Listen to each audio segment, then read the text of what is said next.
A woman is an epitome of beauty, wisdom, and care. She has climbed the mountains and dived into the ocean. She has the power to create, mold, and nurture. International Women's Day celebrates the power and achievement of women, recognizing, supporting, and empowering women all over the world. Hi, hello everyone, namaste. I heartily welcome you all for the day one of the grand event, Women Techmaker International Women's Day India Summit celebration. I'm very sure you're all super excited, and I am very much excited to kickstart the session. I just wanted to start off by saying that everyone is welcome here, irrespective of your age, gender, career, background. This event is a safe space for you all. Let me introduce myself. I am Ananya, Women Techmaker Ambassador and GDG co-organizer of Trivandrum. I also work as an associate software engineer at Accenture. Today, with me, I have Priya. Hello, namaste, and good afternoon, everyone. On this auspicious day, we welcome you all to the International Women's Day celebration by Women Techmakers India. My name is Priya, and I manage the Women Techmakers Hubli chapter. I, along with Ananya, will be hosting the event for you and definitely make sure that it turns out to be super fun with tons of knowledge, gifts, and surprises too. Yeah. In 2014, Google's Women Techmaker community was started. Women Techmakers program provides visibility, community, and resources for the women to join, thrive, and lead in tech industry. Every one of you can be part of Women Techmakers program. It's pretty simple. Go and check out for more details in womentechmakers.com and join in your nearest chapter. Now, you all must be knowing why Women's Day is celebrated internationally on March 8th. Yes, it is to celebrate womanhood to the fullest. It's an occasion to celebrate the greatest achievements of women and the meaningful contributions that they've been making to the world. So, do any of you know what's this year's theme for IWD celebration? Yes, that's right. Our theme for this year's IWD celebration is Courage to Create. What does courage to create mean to you?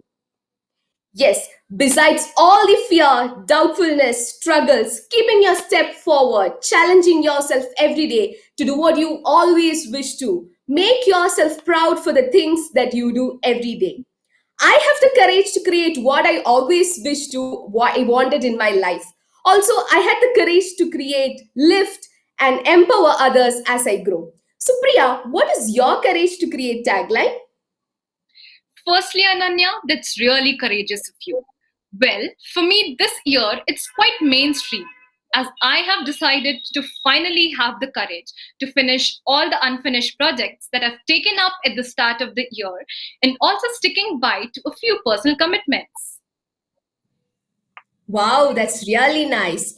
So, we really wanted to know what you all will have the courage to create in 2021. Do tell us and post on social media tagging at WTM India and using the hashtag IWD India 2021 and hashtag courage to create. Also, do not forget to generate your badges and share with us. I'm sure you all would be coming up with interesting plans. With this, I hope you all are as excited as we are to take the event forward. Right, Ananya?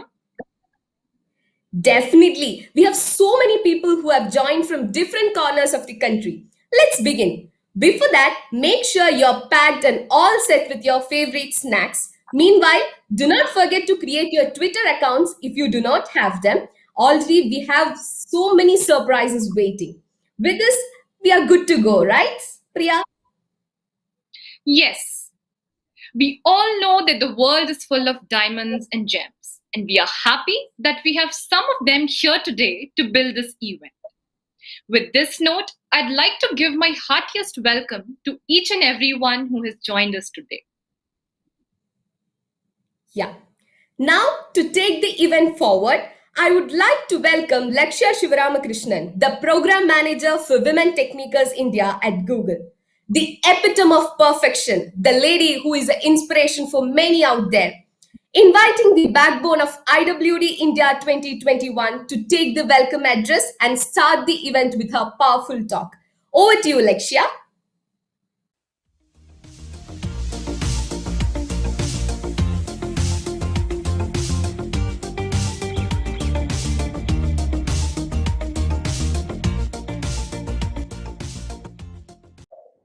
Hi everyone, a hearty welcome to each one of you to the Women Techmakers International Women's Day India Summit 2021.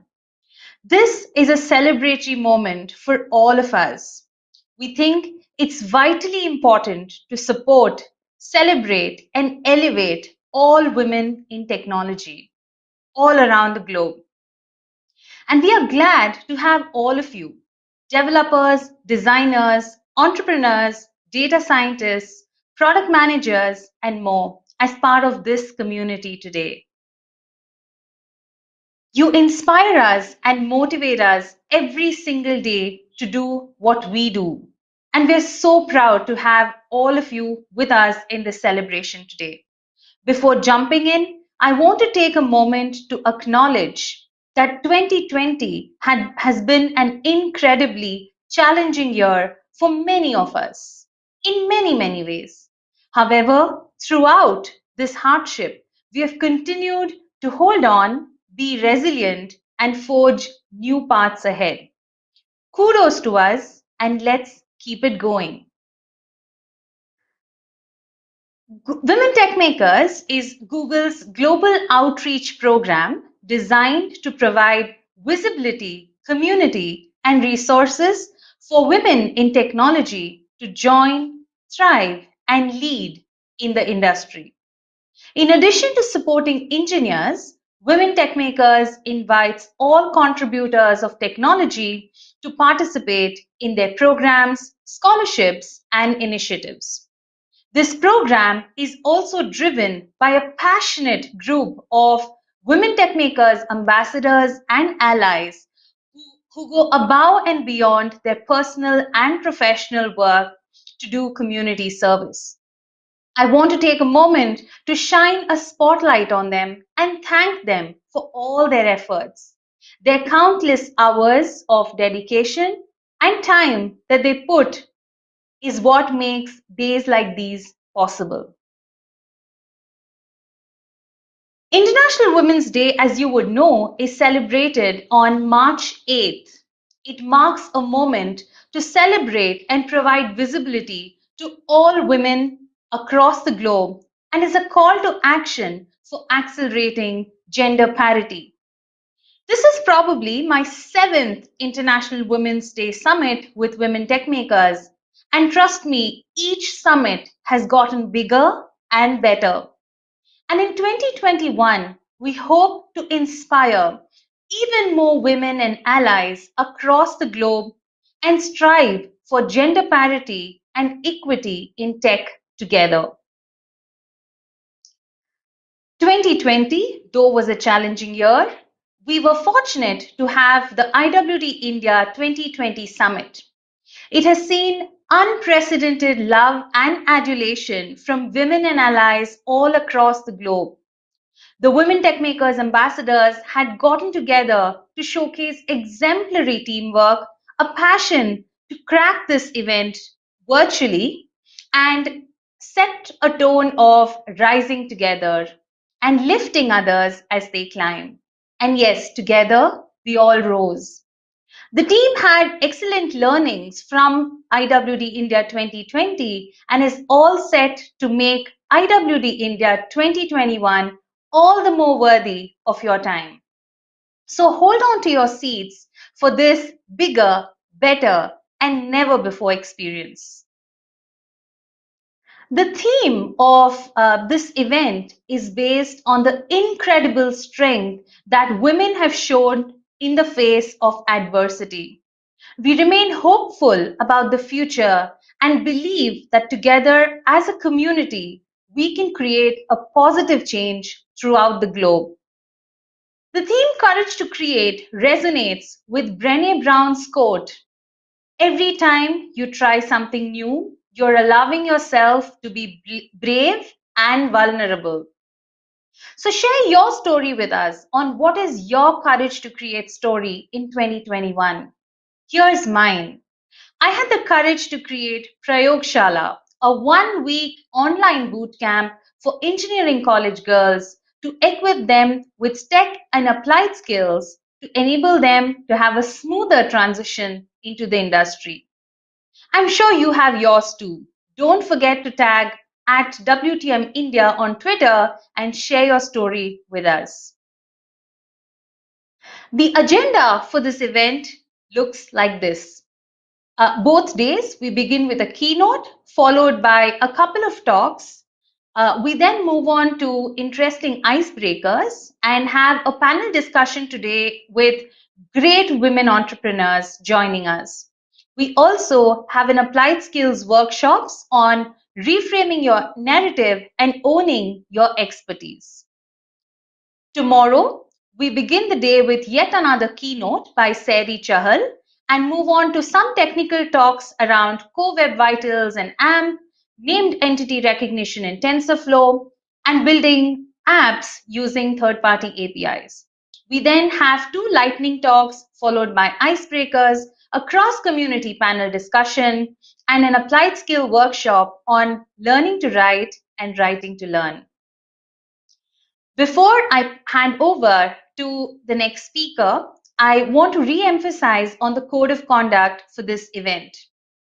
It's extremely important for all of us to be nice, respectful, and constructive while interacting on YouTube Live and social media.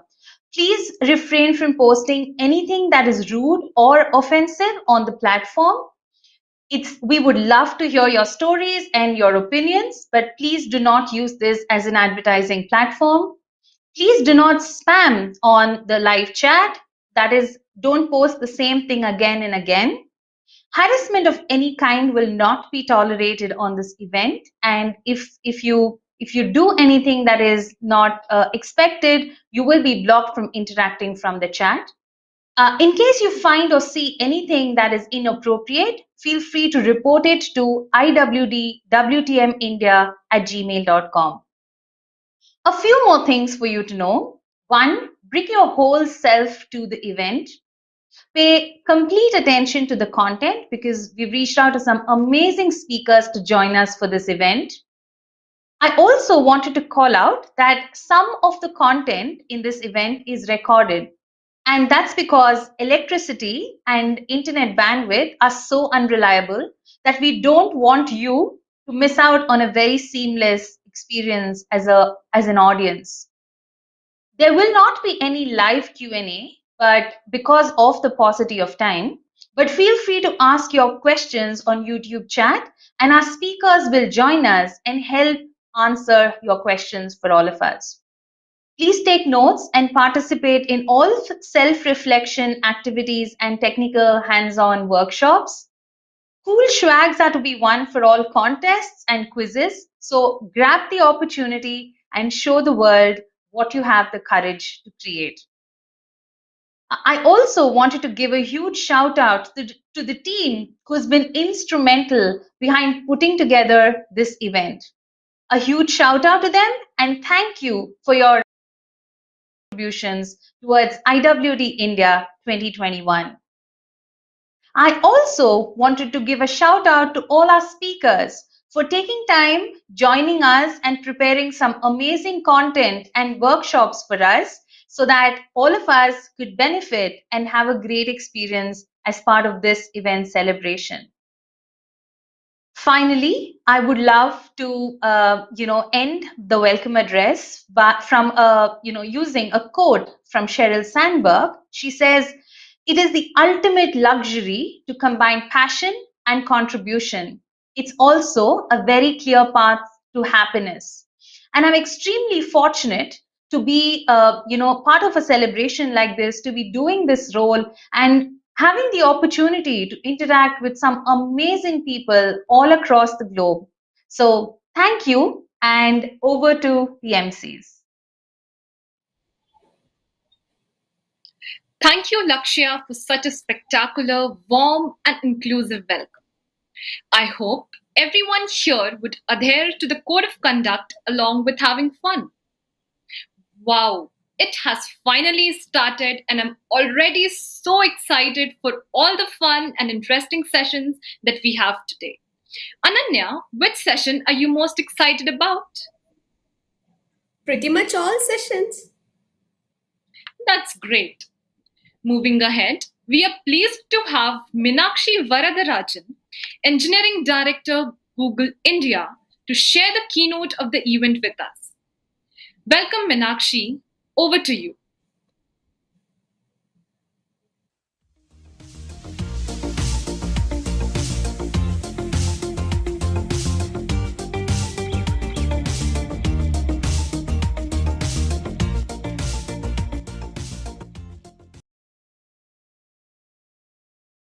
Hello, all. I'm Meenakshi, Engineering Director at Google, a mother of two wonderful kids, someone who has seen ups and downs in the 22 years of being in the industry. I feel privileged to have the opportunity to connect and share my experience and thoughts with you all.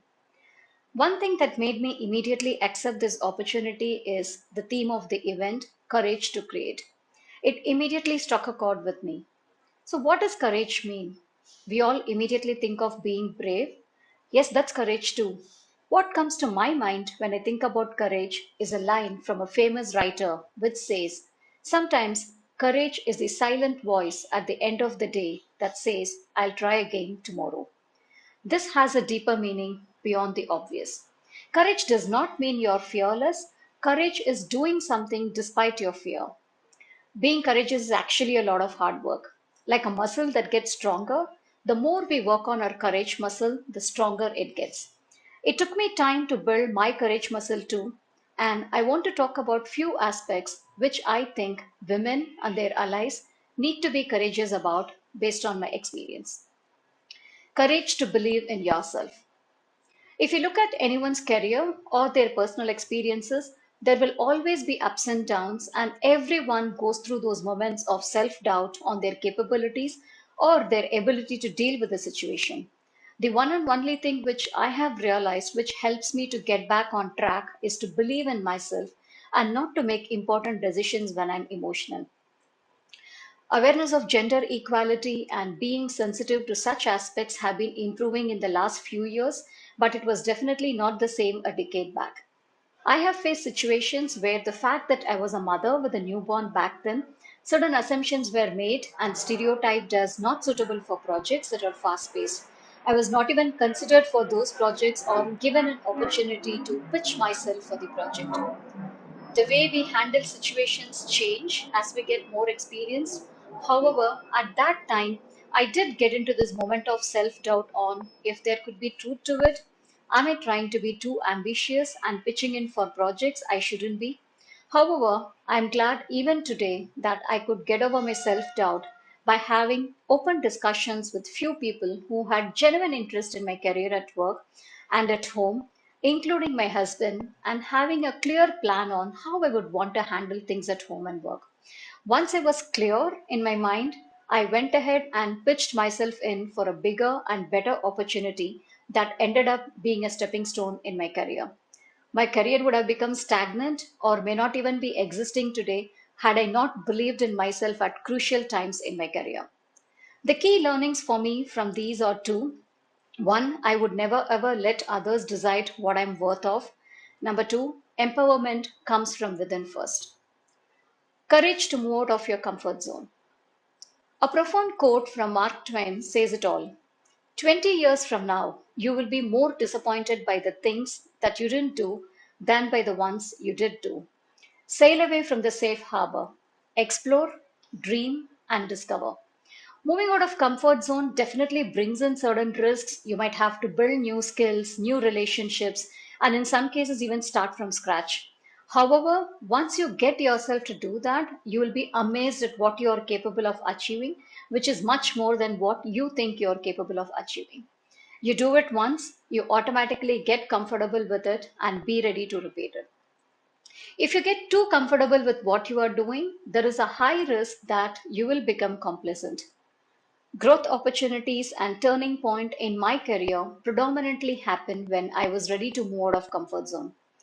In the initial phase of my career, when I was a tech lead, I was given an opportunity to lead the people in addition. I was so hesitant to pick up people leadership as I thought it's not my cup of tea, it's a time consuming thing, it drains you of your energy and whatnot.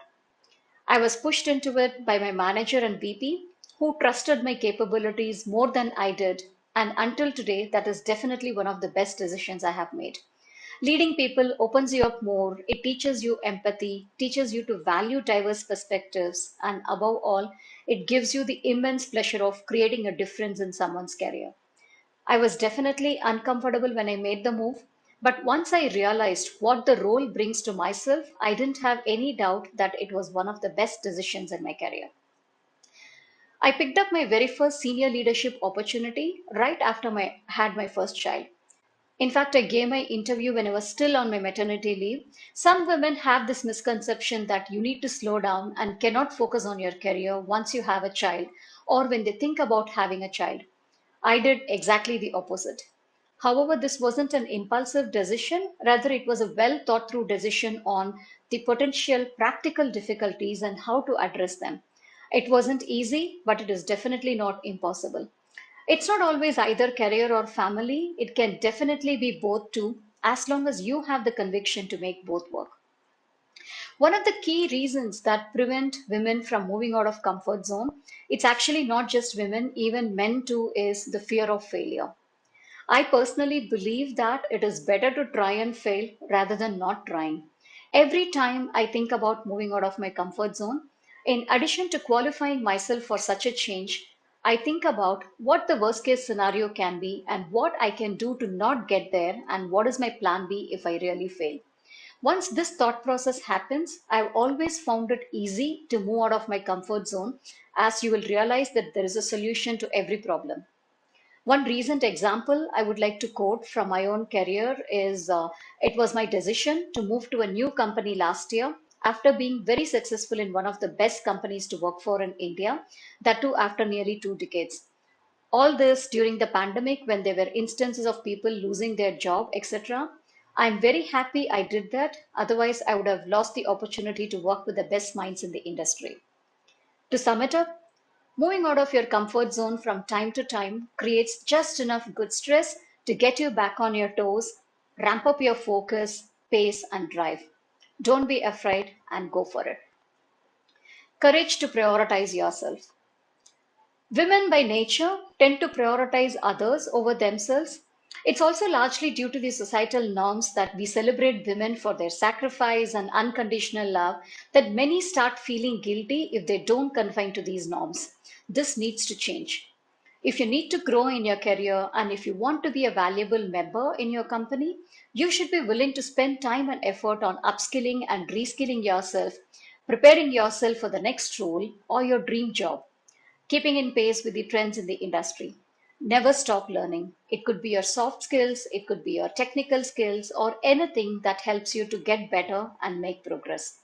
If you keep doing this, it's a breeze when you actually have to make the move because you have already taken care of the prerequisites. It's very easy to fall into the trap of settling for mediocrity when circumstances are challenging, as sometimes it looks like a very easy choice to make. Investing in yourself, it's not just about your skills, it's much more beyond that. Equally important is taking good care of yourself. A healthy mind, body, and spirit is very important. Do focus on your physical and emotional health, especially during this pandemic. Health professionals recently came out with a statistic that 47% of working women in India are dealing with emotional stress because of work from home and COVID. Spend time on exercises or with your friends, hobby, whatever gives you happiness helps you to relax and rejuvenate. It's okay to prioritize yourself and don't feel guilty about it. I have been through the phase where any free time I get, I try to spend only with my kids and not myself. It took me a while to realize that somewhere deep down, I was feeling guilty about not being with them the whole day, and that wasn't allowing me to prioritize my needs. For me, it was kids. For you, it could be something else. Don't be too hard on yourself. If you're happy and healthy, it'll positively impact the people around you, and they will be happy too. To sum it up, investing in yourself is the best return on investment you can have.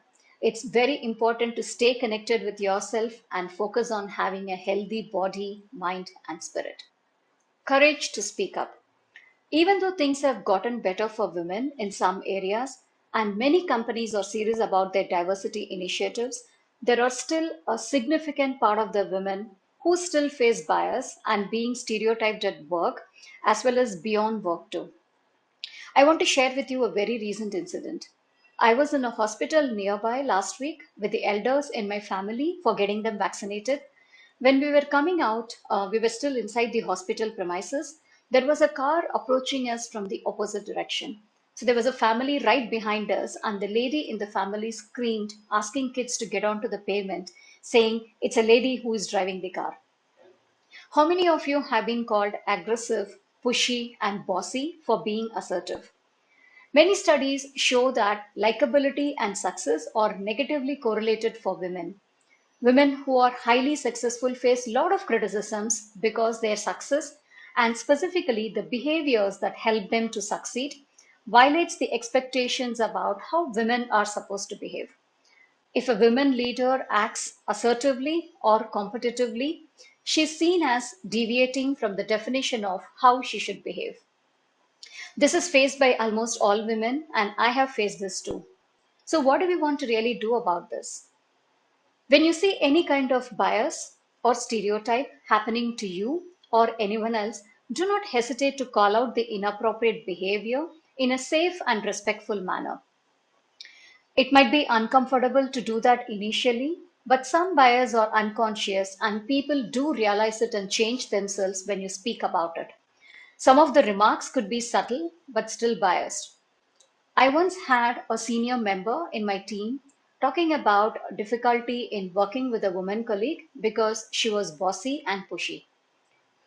I was trying to understand where this was coming from and asked the colleague to talk about the sequence of events and the specific behaviors only without focusing on the person and at which point in time he felt the colleague was pushy. It turned out that the woman colleague was refusing to accept an alternate proposal for a project she was leading because she was not convinced about the proposal and was putting forth her ideas. As the colleague narrated the incident, he was actually reliving the incident in his mind, and by the time he finished it, he almost realized it that he was biased and would not have formed a similar impression had it been a male colleague. Being a woman myself, many a times it's easy for me to identify the bias when it creeps up in my team and call it out, as I have faced them myself at some point or the other. Let me give another example which I have witnessed personally. In a team, let's say we are looking at nominations for driving certain initiatives in the team. If it is about a team event or a outing, by default, the nominees would be women. If it is about driving an innovation event or a code jam, etc., most of the time it would be men. Somewhere it's wired in people's mind that women are suitable for certain kind of job. Unless we have the courage to call out these biases, things may not change at the pace we really want it to be. One of the other areas where women need to get comfortable is speaking about their strengths and achievements. Self promotion is a very important factor in being hired and also to grow, and women self promote significantly less than men. A recent study found that men rate their performance 33% higher than equally performing women in multiple settings, confirming that gender gap in self promotion still prevails. It does require practice to slowly and steadily talk about your accomplishments without sounding like just bragging, but it is definitely something to work upon. I wouldn't say I have mastered it, but I have definitely learned the importance of it in a hard way by losing good opportunities, not because of talent, but purely because I did not talk about the value and the impact I bring to the table. I was under the belief that my work will speak for itself, and I realized quite late that I need to speak up too.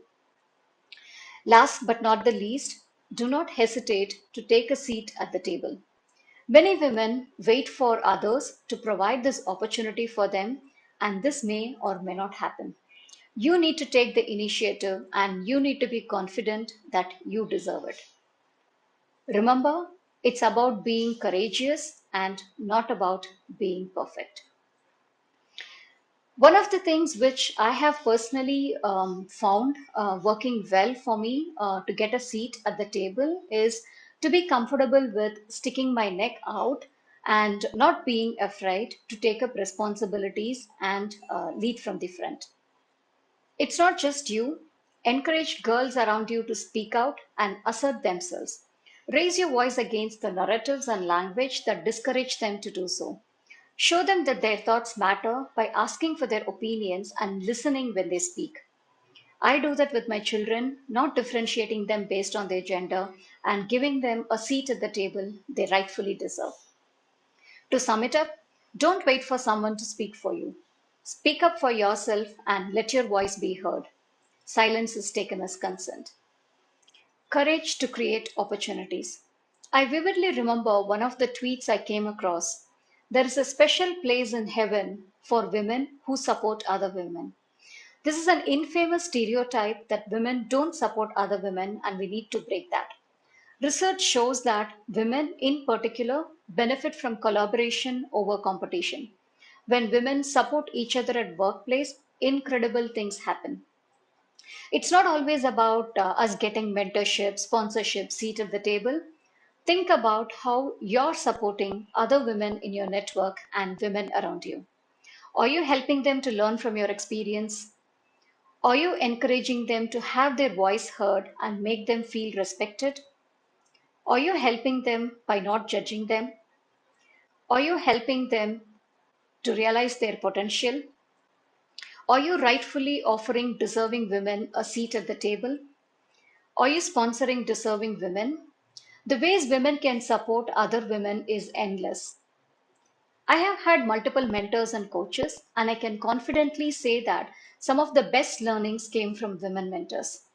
They were able to relate to the subtle bias, which is hard to handle than blatant discrimination. There are only a few women at the top, and it's incredibly valuable to learn from their journey how they overcame many of the unconscious biases. They have been there and done that. Needless to say, I do the same, offering time for women colleagues who can benefit from my skill and experience, helping them to grow their network, which is an area where women have a lot of work to do.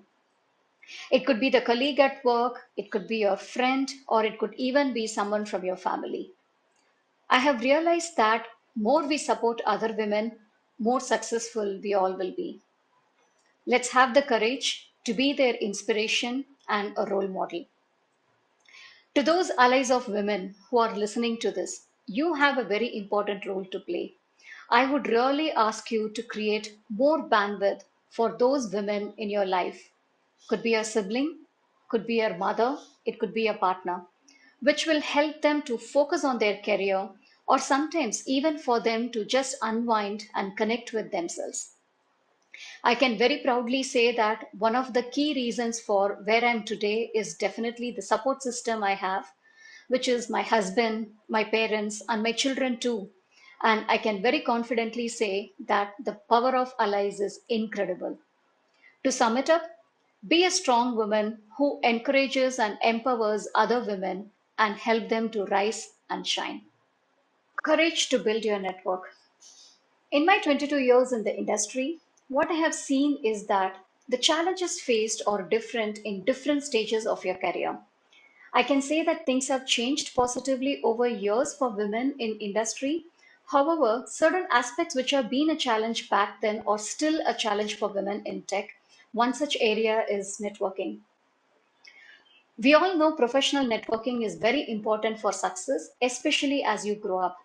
But where many women lose out is not being able to build a network as successful as men. It's not because women do not want to invest here, but it is very difficult for women to be part of an influential network or even a peer network dominated by men. Even today, many discussions on new opportunities happen in smoking corner or post work hour socializing, which is not a priority for many women, including me. However, being hard doesn't mean we can give up. We cannot underestimate the power of networking. Ignoring networks can damage or limit our career and sometimes even leadership effectiveness. The right relationship and ties are known to be an asset in getting access to information or even getting to know about new opportunities. Let me quickly call out few myths about a network. Network is about the number of connections. More you have, more influential, famous, or powerful you are. This is definitely not true. Right network is the key here. It's not about the number of connections, but the quality of connections you have. Your network should be of high quality and diverse. We all must have come across people in our professional lives who are so focused on increasing the number of connections that beyond a point, they do not even know who is there in their network and not being able to use their network very effectively. The second myth is networking is only about politics and getting ahead. This is again not true at all. You can get good mentors, coaches, role model, or someone to bounce your ideas off, someone to learn from through your network. You can also help other women in your network to rise and shine. The third myth is networking is for extroverts. Never. Networking is not about chit chat, it's about having meaningful connections and connections with a purpose. What has worked for me is to think about the resources needed and the opportunities needed to advance my career. Then I took some time to understand my network, who my connections are. Are they from the same domain? Are they from the same location or the company? Or is it diverse? Or am I networking only with those who are like me? I was surprised to note that a significant number of my connections are from the same company, and I realized that I need to expand further. Once I understood my network, what is good and where it is lacking, I asked for introductions to expand my network, which really helped me in building a very successful professional network. To sum it up, being a woman, you need to put in conscious effort in networking and be structured in building your network. You never know which one of your network could end up being your stepping stone and get you your next best opportunity. Courage to be yourself. I would want to end my keynote with something which I believe is super important, which is to be yourself. Have the courage to create an identity for yourself. The way you see yourself, the way you identify yourself is the foundation for everything you want to do in life. Many women, especially in their initial phases of their career, consciously or unconsciously start mimicking men, assuming that would help them to succeed. It could be the way of dressing, the way they speak and behave, and they eventually end up with inner conflict. You need to build a personal brand based on what your goals are. Your brand help others to see your talent. It can put you on the radar for exciting career opportunities. It can help you to get you a sponsor who can help you grow in your career. Some of the things which may sound simple but helps a great deal in building your brand is your profile and professional networking platforms. Do you know how many recruiters use these publicly available profile to identify suitable candidates for various opportunities?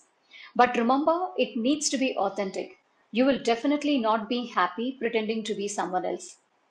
One of the common things I have observed people doing is to copy a well written professional summary from another profile in a networking platform to theirs, and that too word by word. It's good to learn from others, but there is a difference between learning and mimicking. Your brand need to show what you stand for as an individual, what your values are, what your strengths are, and should help you to stand out from the crowd. To sum it up, having your own identity is important for self growth and confidence. Don't forget you are unique. Have the courage to believe in yourself. Have the courage to move out of your comfort zone.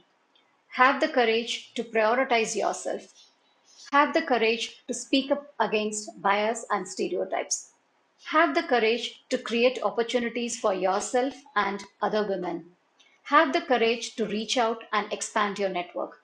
Last but not the least, have the courage to be yourself. Thank you. Wow, thank you so much, Meenakshi, for such an inspirational session on what all aspects that all of us need to be courageous about. Yes, it's true what Meenakshi said. Let's all make our courage muscles even stronger. The perfect start for today's session. Yeah, so Priya, how important is product management to us in the tech industry? Well, in my opinion, product management is important because it actually sets the roadmap for a successful product. Yeah, that's true. Product management is that which guides the product success or creates a roadmap to stay ahead of the curve, focusing on the long term success. And are you all curious to know about product management and PM lifecycle? Yes, now we have a next session on product management from My Lines by Lavanya Arora. Lavanya is a product manager at Google and leads the fraud defense for Google Maps. She has been with Google for more than 1 year and she has also worked on varied domains such as semiconductors and ad tech. It's a great privilege to have you, Lavanya, for our IWD celebration. Over to you.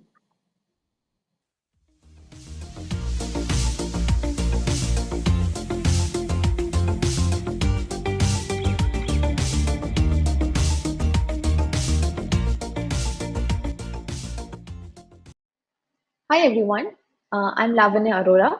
I'm a product manager at Google Maps and wish you a very warm welcome to International Women's Day India Summit 2021. I'm super excited to be here and to address this extremely young, talented audience. So let's get started. So today I'm going to be talking about product management from my lens. So this talk is going to be a very candid experience sharing of my role, of my journey as a product manager. I've been a PM for about 2 years now, and I get a lot of questions as to how to get into product management. What is being a product manager like? What is product management about? Uh, I also try to bust certain myths around the role, around the job, around what all you need to do. And I'll also be talking about, of course, like what it takes to build great products. I'll talk about the products we usually interact with in our day-to-day life and see what is the secret sauce behind those good long-standing products which we all love to use. All right, so with that, let's get started. So a PM develops products that are relevant, feasible, and valuable. So just taking a step back, let me just define what I mean by products, right? So these are internet products like apps, mobile websites, mobile apps, websites on the desktop, any platform you use which is enabled by tech. So these could be like either B2B or B2C. So when you're talking about B2B, which is business to business, these could be things which are powering more businesses like Slack, Salesforce, LinkedIn for recruiters, or these could even be for B2C, which you and I like directly use. So Uber, Ola, Swiggy, products from Google, right? So a PM is essentially developing these, and these products are at the end of the day relevant. That means they're actually useful to the users. They're feasible. So of course, we all have moonshot ideas, but what is feasible to do now? So that is the feasibility aspect I'm talking about, and valuable. Like they're actually adding a value to the ecosystem. They're actually adding a value to you and me who are using them, right? So a PM is responsible for developing these. And how does a PM do that? What is required? So by connecting business strategy, design knowledge, and consumer needs. So when we are saying business strategy, because at the end of the day, every product needs to have a vision, a mission, revenue goals. So what is the strategy around that? So PM should be able to strategize. Design knowledge. So products need to be having a good design so that people can use them. So a good knowledge of design, and very important, the third point, consumer needs. So what are essentially the needs of the consumer? Why are we building this product, and who are we building this for, right? So a PM needs to have that sense and combine the three, which is tech, business, and UX, basically sit at the top of that three-legged stool and define the vision, the mission, the goals, and the roadmap of the product. So very common saying is that a product manager is like a CEO of the product, and it's because they're doing a lot of different functions. But let me bust that common myth by telling you what a product manager actually does. Like what does a day in the life of a PM look like? In reality, PMs are like coaches. They're routers, they're hammers, they're super users, and they're janitors. So by coach mean I mean to say that they're actually coaching everyone who's on the team, because a PM needs to have a sense of where the entire product is moving, a 360-degree view, but which is say it's an engineer might not have, or which say a designer might not have, or say a person who's looking just at the marketing of the product or just at the legal aspect, they might not have.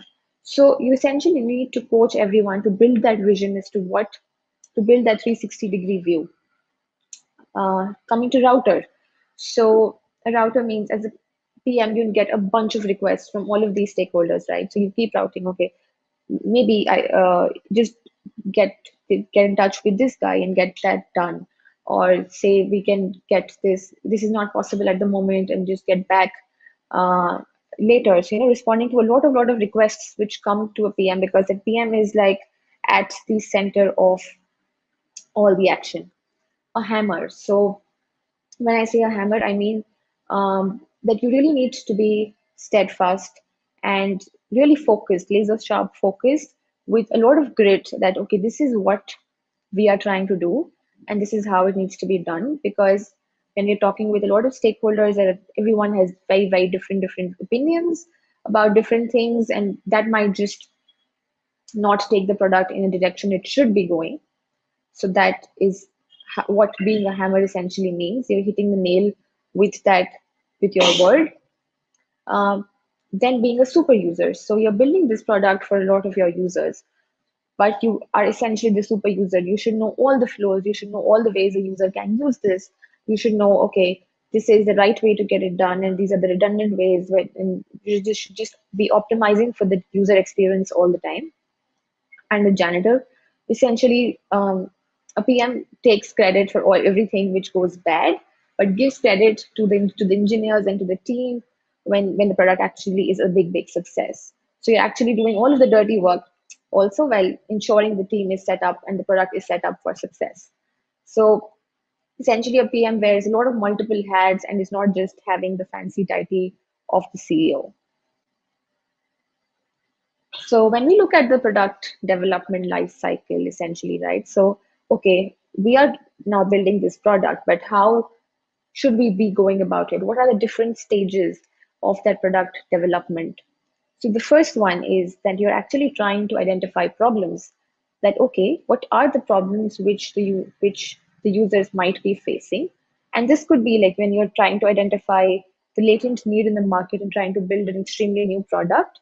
On the same can also be when you're trying to build new enhancement to a product which is already out there. So let's say a V1 is there, but it has a lot of things which it's still not catering to. So those are the problems which the users are facing.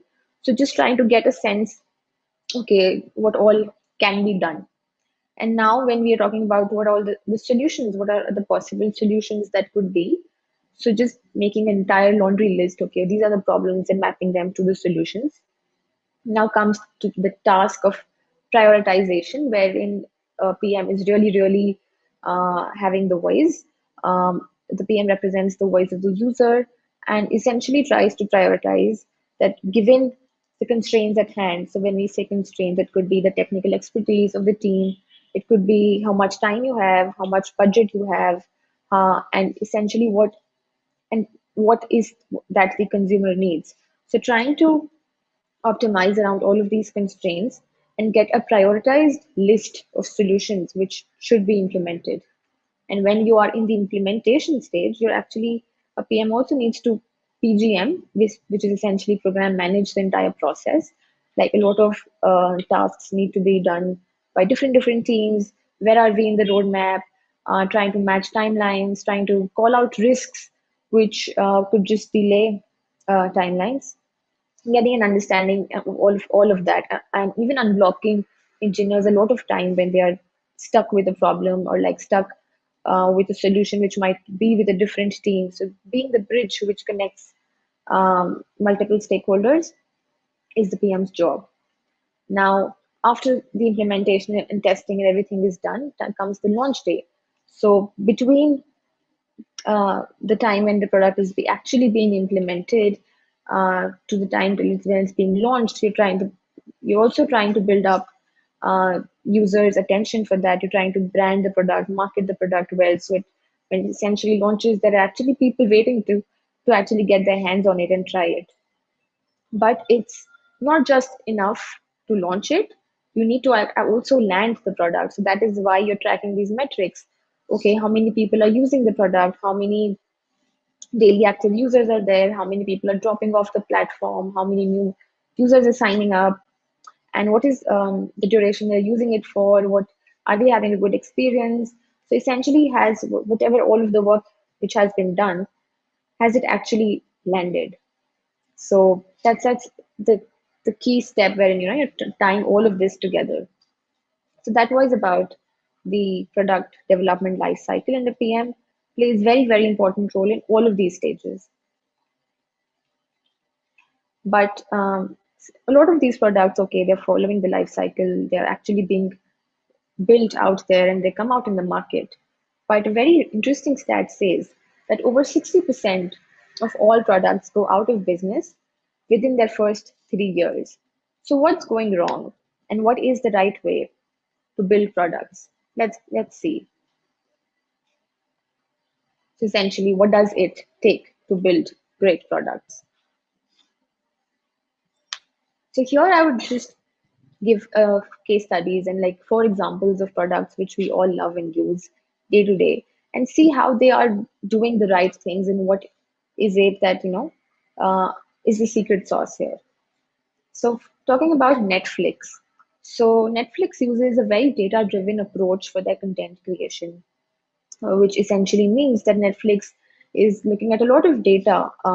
It's tracking a lot of metrics which about their users who are logging onto the platform, the kind of content they're watching, kind of content they're binge watching, recommending to their friends, saving in their playlists, the number of hours watched in different geographies, in different demographies, what is being viewed, right? And then they make that decision to curate new content. So that's how House of Cards became the most watched TV series on Netflix, because they found the right combination. So Kevin Spacey, David Fincher, political drama, the right combination to get all the eyeballs on. So essentially, the point here is that it's extremely important to be data driven, since data is the new oil. Now, talking about Instagram. So here the point I'm trying to make is about how trends around us very quickly change, and how Instagram, for example, was quick to react to the new trend of users shifting to consuming video content. So when TikTok came in, everybody started watching a lot of these TikTok videos, which are like short form videos, and right. So Instagram was quick to launch Reels, and also was able to monetize it by by very strategically placing that shop button. So what's important? Like, why is Instagram still relevant? Is because it was able to actually innovate and react to the changing trends of users switching to like new forms of content. Now, talking about Google. So, the point here is that essentially, not all products should just be focused on monetary gains. That it's okay that you are in the business of making money, but essentially, your products should also be helpful. Like, they should be adding real value to users. So, during COVID, Google was helpful to all the merchants on their platform by building features to support them. Like here we can see this is like two small businesses. There are now features there now, so that people can actually donate money to them. They can buy those businesses a gift card for them to be sustain themselves during COVID-19, because a lot of businesses ran out of customers. They were not getting the desired reach. People were not stepping out of their houses. So essentially, a lot of businesses couldn't sustain themselves, right? So essentially, it's very important to actually build something which is helpful for users. And lastly, talking about a very important point, intuitive product design. So Airbnb is very much known for its good design in the industry. So it's with its intuitive design, which it's helping users on both sides, on the demand side and also on the supply side of that platform. So say if you're wanting to put up your space on Airbnb, or you are a traveler looking for the next destination, looking to plan your travel, Airbnb gives a very intuitive experience. And that is the reason why it has been able to capture a lot of the market. It has been able to actually scale and transform the travel industry. So these were a few case studies and how we looked into, okay, what essentially goes into building great products. Now let's try now talking about how can you really be a product manager, what it takes to become a PM. So I will start with my experiences and my journey.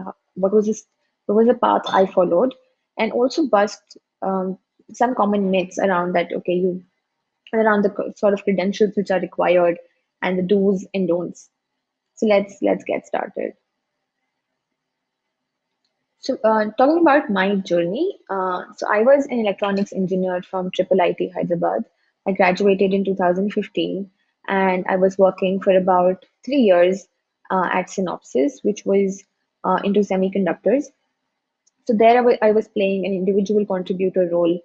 I was an applications engineer, And I soon realized that so that was my first job. So I soon realized that I really want to do something more than being an individual contributor. I was interested in the strategy part of things, in the marketing, in and talking with a lot of people, getting things done, coming up with new ideas, uh, and really thinking how we can build more things to develop the product better. But at that time, of course, I did not have any direction as to the path I was heading to, and I really did not plan that I want to be a product manager. I thought, let me just go get an MBA, and that might open more options for me. So I went on to ISB in Hyderabad and graduated out of there in 2019.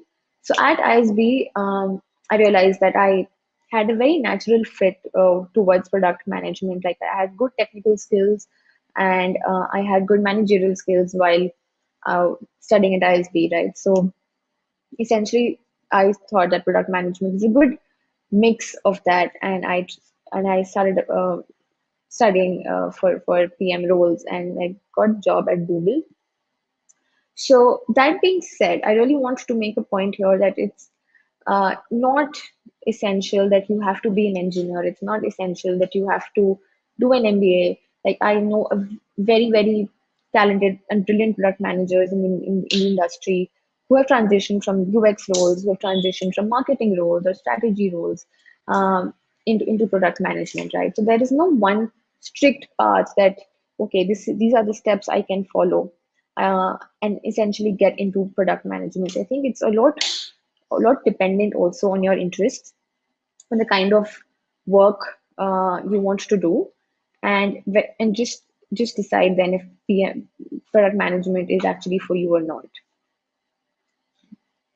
So while doing the job, I realized that the credentials are one thing, but what's the actual secret sauce of being a good PM is that you need to have these three, four key skills which you'll actually every day use in your job, right? And those will actually get you forward, will help you steer the way and take the product in the direction it needs to go. So so just from my experience, I've realized that these four things are extremely important. The first one being user empathy. So essentially, really being able to think from the point of view of the user who's using the product. What is it that the user wants? Are are you building that, or are you building something which the business function wants, or which the engineering team wants? So it's extremely important to be focused on that and just be the voice of the user, represent the user within the team. The second point is stakeholder management. So since the PM is juggling between multiple roles, wearing a lot of different hats, and trying to talk to a lot of people, so you need to have that patience. You need to have that understanding of how to deal with a lot of different people who are coming with a lot of different opinions, sometimes even strong opinions, and be able to effectively deal with all of those and essentially be the hammer that okay, this is what the user wants and this is the direction we'll steer in, and try to have that sort of a negotiation, build that sort of an understanding, so that the teams, everyone is working in a very harmonious manner. Then comes the ability to ruthlessly prioritize. So remember when we were talking about solution stage where you're trying to think, okay, these are the problems which the users are facing, and these are the lot of different solutions which are out there. But essentially, you need to be able to prioritize, and a PM gets pulled into a lot of different requests in the day. So just to be able to prioritize, okay, this is important, this is not, this will actually help us, this will not, this is just a waste of my time and waste of everyone's time. So being able to have that direction and have that understanding, and also just being able to ruthlessly say no to a lot of things is something which is super important, super key. So just having that focus is essentially important. Now, in the last point I wanted to hint at is being comfortable with data. So we live in a world where a billion people are using our products. So essentially, it's it's extremely important to capture a lot of data and be okay with that data at that scale, be able to draw insights from it, being able to uh, generate new product ideas, being able to see patterns and see things which are not very intuitive, right? So let data do that finding for you. Let data drive your decisions, your approach to products, approach to what should be the next thing we build, right? Instead of just talking to a few users and having certain biases, or just thinking that, okay, I want to build this, so I will build that. No, I think data should be the answer to all your problems, right? So these are the four elements which I felt since working as a PM over the past 2 years, which has really helped me. And now I would just want to talk about my experiences at Google. How has the journey been for me, and why do I really like enjoy doing the job? Why do I find it is a very fulfilling experience? So I am a PM for fraud fighting at Google Maps. So essentially, I look at the various ways in which the platform can be abused. So one very common example is phone related scams which happen in India. So say you're trying to just search for a delivery store near you, and you're trying to look at the phone number, and and that number comes up on Google, and you're trying to call that number, but because of UPI, the phone number has become an extremely attractive attribute, right? So usually the person at the other end is not the actual merchant who will deliver that thing to you. It's usually a fraudster. And so they have actually abused the platform, gotten into it, and have changed phone numbers, and essentially trying to just scam a lot of benign users, and essentially abuse having that lens of not just looking at the product from a user's perspective, but also being able to look at the product from how someone can misuse it is important, because it will help you build the right sort of protections in your product, and the kind of things you should be really be protecting all the users from. So just like phone fraud is one of the problems I'm trying to work at Google, and essentially trying to it's a very tough problem. So the way we are trying to approach it is using machine learning. uh, we're trying to understand our users' intent. Like, okay, what is the reason they are on the platform? Are they using it just for like navigation, or like are they trying to just have a malicious intent? What is their knowledge? Are they contributing to the platform? If they're dropping a review or dropping a photo, do they really know about that place, or are they just trying to do fraud people by putting in a fake review or like a fake photo? So using machine learning to understand that. People's relation to places. So, okay, what are the places they've actually been to, and what are the places they're contributing to? So, how do we derive that connection and also relation to each other? So, a lot of times we see in very sophisticated attacks that it's not just one person, it's actually a lot of people connected. So, we're also trying to understand those patterns and derive those insights, which can give us the edge, and give us the data we need to protect all of our users. So essentially, that's about abuse fighting, and how my journey has been at Google. In terms of why I liked the role and why is it extremely fulfilling for me, is that I really get to work with a lot of talented, brilliant people all around me, which have very different opinions. So it's actually widening my horizon. I like getting a lot of things done. So it essentially helps me do that. And at the end of the day, it's we're actually building helpful products which reach a billion and even more number of users. So it's essentially that joy which keeps me going. So I actually absolutely love doing this, and of course we can keep talking at length about it, but of course, if there are any Q&A, or if there are any questions which you want me to answer, you can connect with me on LinkedIn and Twitter. These are my handles. And Of course, it was a great time to be here. Thank you for having me, and wish you all the very best. And hope you enjoy all of the upcoming sessions also. That was really insightful, Lavanya. I'm sure this was helpful for everybody here. Thanks a lot for sharing about product management from your lens and also sharing about your work as a product manager at Google. Thank you again. Moving ahead, I guess almost all of us are developers here who love to code. But have you ever thought of the architecture before code? Well, some of you might have, and some of you might haven't. We are super glad to have Vinita Sharma, who has an experience of a backend developer for more than 6 years. She'll be telling us about the importance of architecture and how important it is to choose the right architecture before starting to code.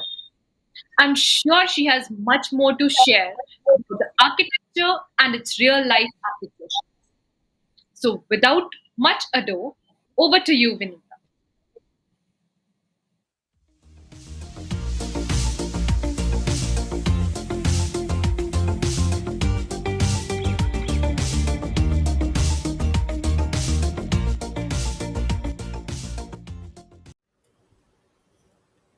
Hello and welcome everyone. Today I am going to talk about the importance of architecture, why architecture comes before code, and we will be deep diving into few of the architecture patterns along with analyzing how each of them has their pros and cons, and also choosing which architecture pattern should be used for which of the applications. So before we start, there is a very interesting quote. If you think good architecture is expensive, try bad architecture. So by the end of these slides or by the end of this presentation, you will also agree with this quote. So what is architecture pattern? Architecture pattern helps you define the basic characteristics and behavior of your application. So before you build your application, you need to identify what your application's behavior and performance characteristics are, and accordingly or use the architecture pattern which goes best with your application. Also, it is really important to have a good understanding of the architecture patterns and choosing which pattern would go best with your application. As developers, it is very common for us to, before even start the using developing the application, to not think about what architecture should be chosen and jump to coding. So that is something we have to keep consciously in mind. Without having a clear architecture in place, the de facto architecture pattern which we as developers or architects resort to is called as the traditional layered architecture. It is also called as the n-tier architecture pattern. So we will be discussing this architecture pattern in detail in the coming slides, but just to give a very small overview of it, what it really does is you divide the source code into implicit layers or modules just by defining packages around it. What this leads to is it leads to a very tightly coupled application which is very difficult to change, and we will see how this architecture pattern is something you should not resort to. Applications which lack a formal architecture have a couple of issues. The major one being it leads to a very tightly coupled application. It is difficult to change and it lacks a clear vision. So when you talk about tight coupling, what it really means is that the components within your application are dependent on each other in such a strong way that a change in one results in changes in all the other components, and that is something which makes the application extremely difficult to change and something we would not want to have in a production application. And also, if you have not thought through what your architecture should be, or without having a formal architecture in place, the entire application will lack a clear vision and it will become very difficult to maintain that application in the future. So the questions that you need to ask yourself before choosing an architecture pattern. So does the architecture scale? What is the scalability and how easily will the application scale given that you have chosen an architecture pattern? What are the performance characteristics of the application? So when we talk about performance, we talk about how responsive your application is, how stable your application is. So you need to think, how easily does the application respond to changes? So you might build an application which has environmental factors which are changing very frequently. So this is a very important question that you need to ask yourself. What are the deployment characteristics of the application? So as developers, deployment is something we think of at the end of the entire process. We build our application and at the end we realize, okay, how do we go about deploying it? But that is not the correct way. The correct way is that you think about deployment as one of the parameters or characteristics which go into deciding what architecture pattern you should be choosing. So I will be covering a couple of architecture patterns in this presentation. We will start with the layered architecture pattern, which is the de facto architecture pattern. So referring to the diagram, the layered architecture pattern, what it does is it organizes the components into horizontal layers, and each layer is responsible for a particular function. Each layer has a specific business function. As you can see from the diagram, there are 4 layers: the presentation layer, the business layer, the persistence layer, and the database layer. Presentation layer is responsible for all the user interactions. Business layer has the business logic. Persistence layer has the interfaces which are used by the business layer to persist data into the database layer. So if you could see, the major characteristics of a layered architecture pattern is that each of the layer has their own defined set of responsibilities, and also the layer does not know what is happening within the next layer. Another important characteristic of this kind of architecture pattern is that the layer is dependent only on the layer below it, which means that any change in a layer would be propagated to the layer above it. Consider an example. Suppose you change something in the persistence layer. So only the business layer would get affected, and the presentation layer would not know that anything has changed in the layers below it. So a classic example we can consider for a layered architecture pattern could be, you could think of a loan lending application. So when you think of a loan lending application, you have to build a scenario where you want to decide which customers are eligible for loan and which are not. So in that particular scenario, the presentation layer will interact with the customers. The business layer would be responsible for deciding whether a customer should get a loan based on their credit history or not. So this kind of an architecture pattern does go classic with this kind of a simple application, which is a loan lending application.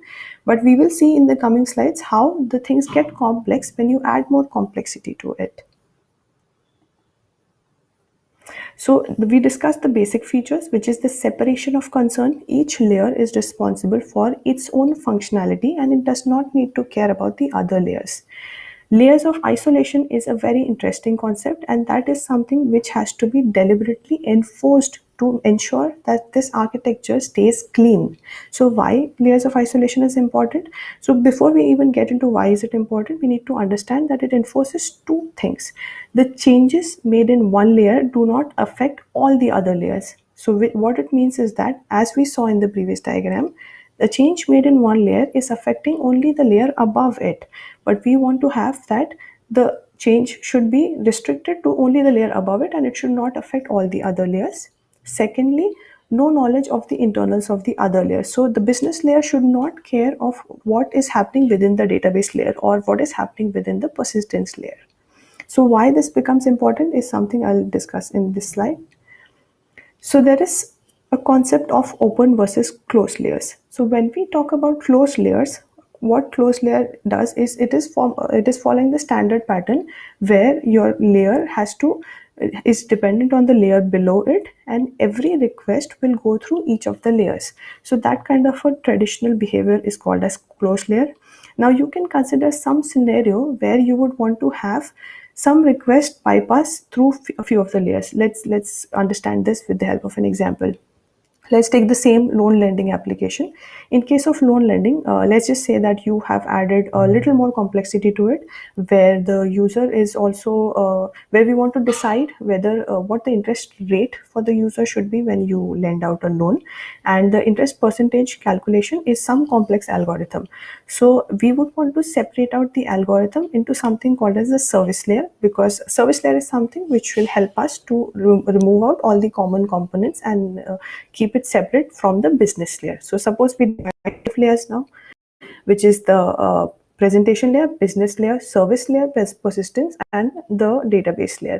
So adding a service layer in between has helped us modularize the part where you would compute the interest rate for the loan.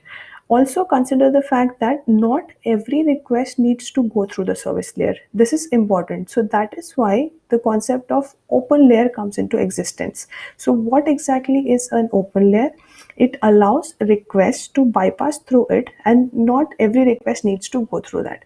So when we talk about layered architecture pattern, having a concept of open and closed layers is really important, because you would want to use a combination of both, and not to the extent that the overall complexity increases. So as you could see, once you make the service layer open, the persistence layer is affecting two layers now. It is also affecting the service layer, it is affecting the business layer, because requests can come directly from the business layer and the service layer. So that is why it is really important to identify which of the layers should be open and keeping it at a minimal. So if you use a combination of this, and keep into mind that the open and closed layers should be chosen judiciously, you can go ahead with using a layered architecture pattern, which will be simplifying, which can be used to make very simple applications, as we discussed. So we will quickly discuss the pros and cons of using a layered architecture pattern. Firstly, I will discuss each of the terminologies and what it really means, and then we will discuss which has a higher or lower value. So starting with the ease of development. So the ease of development is very high in a layered architecture pattern. Reason being, it is very easy to just separate out the modules and the entire source code into layers. The testability is high. So when we talk about testability, we want to talk about two things. One is how easy it is to test pieces of individual code, and how easy it is to test the entire application. So in case of layered architecture, the testability is high because it is easy to mock out other layers and to be able to test individual layer. Also, you can test the entire architecture by passing in through the request end to end. The ease of deployment. The ease of deployment is low. As you can see, each of the layers is very tightly coupled. So any change in one layer would require a redeployment of the entire application. And that is why the ease of deployment becomes low. Scalability is again low. This kind of an architecture pattern does not inherently have high scalability. And the reason being, it is very difficult to see which of the layers should be scaled independently. You cannot scale any layer independently. The whole application has to scale up either horizontally or vertically. When we talk about performance, you are talking about the responsiveness of the application and the stability. Again, this kind of an architecture pattern leads to low performance because it is not very responsive. Every request has to go through each of the layers, considering that you have all closed layers, which leads to very low performance applications.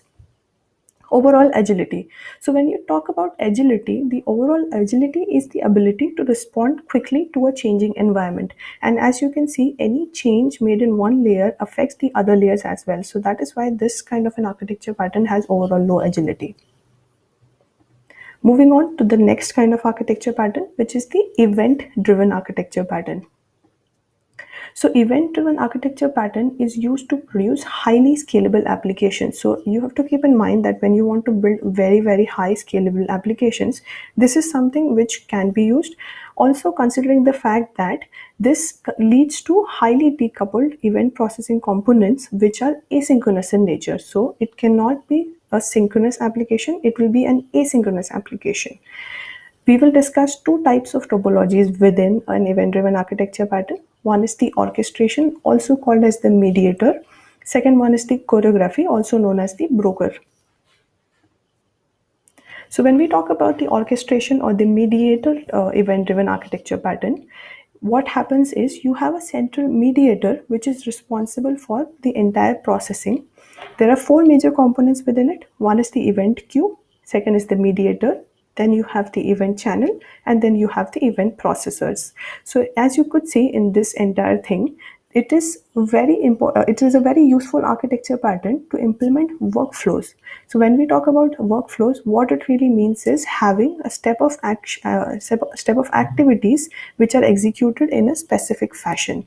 So for example, if you consider the same example which we talked about, the loan lending application in the previous example, you let's just say the customer who wanted a loan now wants to change his address. You have stored customer data in the customer database, and the customer sends a request to change address.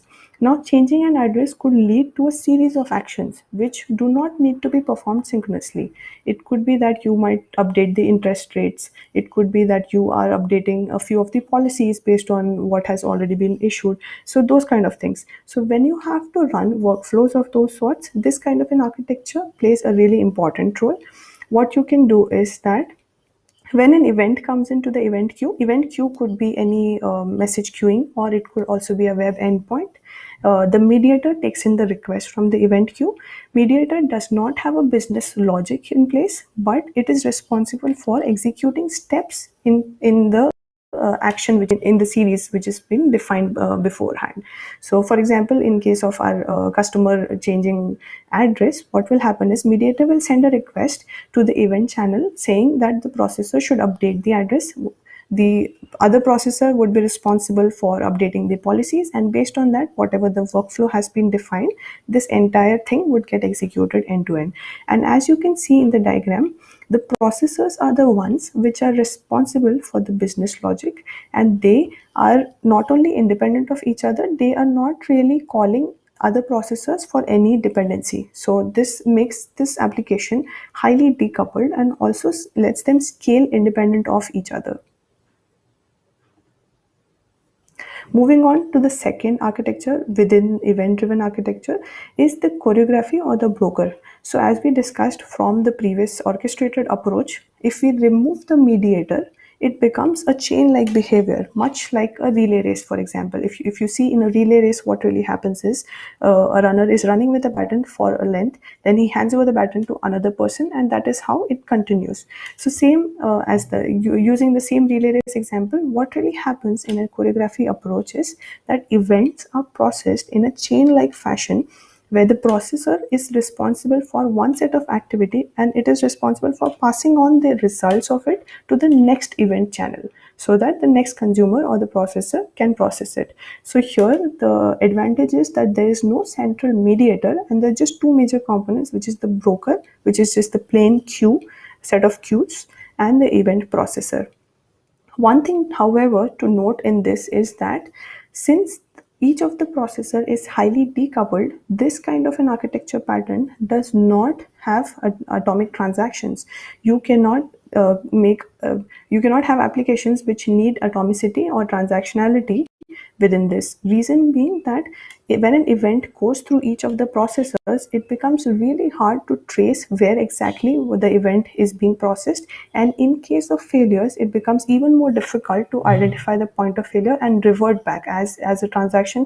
If we talk about atomicity, a transaction should happen in its entirety. If not, it has to be reverted back. So that is why this kind of an architecture pattern should never be used if you want to make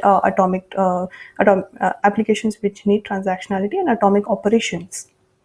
Also, one more thing to note here is that the contract is very important in this case. Each of the processor needs to be aware what the contract for an event is. And when I talk about contract, what it means is that it has to be predefined what the processing steps for an event should be. So we will talk about the pros and cons of an event-driven architecture. We have seen that it definitely leads to highly scalable applications. The overall agility is high because any change in one of the processor does not affect any other processor. The ease of deployment is again very high because you can independently deploy each of the processor without really affecting the entire application. The performance is high because this is asynchronous in nature and you immediately respond back, which means that the application is very, very responsive. Scalability is high. The ease of development, however, becomes low, and this is important because to have a development, to even before you begin your development, what you need to do is you need to define the contract very clearly. Any mistakes in the contract could lead to a very tightly coupled or an application which is very difficult to manage. So that is why development, the ease of development goes low in this particular case, and testability is low. So the reason why testability is low is that it becomes very hard to trace the event and where exactly it goes in the entire workflow, and that is why the overall and mocking which event, mocking the events and tracing them entirely becomes really hard. So moving on to the next and the third architecture pattern, we will talk about the microkernel architecture pattern. So what is microkernel architecture pattern? The features within a microkernel architecture pattern are added as plugin components. So if you talk about microkernel, there are two main components within the architecture. One is the core system and other is the plugin component. So the core system has the basic functionality to make the system operational, and the plugin components are nothing but features which are added as add-ons to it. So very simply, there will be just two components with adding as many features as needed. So we would like to take a quick quiz here just to check how many people have dozed off by now. So if you can come up with an architecture pattern, which is an example for this kind of an architecture pattern, maybe you could type in the chat. I will give you a couple of seconds here. And also, I would like to give you a hint. In this kind of an architecture pattern, that is something which is probably right in front of you. If you can come up with an example of an application which follows this kind of a pattern. Okay, so I will disclose the answer now. So the one of the standard examples of a microkernel architecture pattern is your operating system.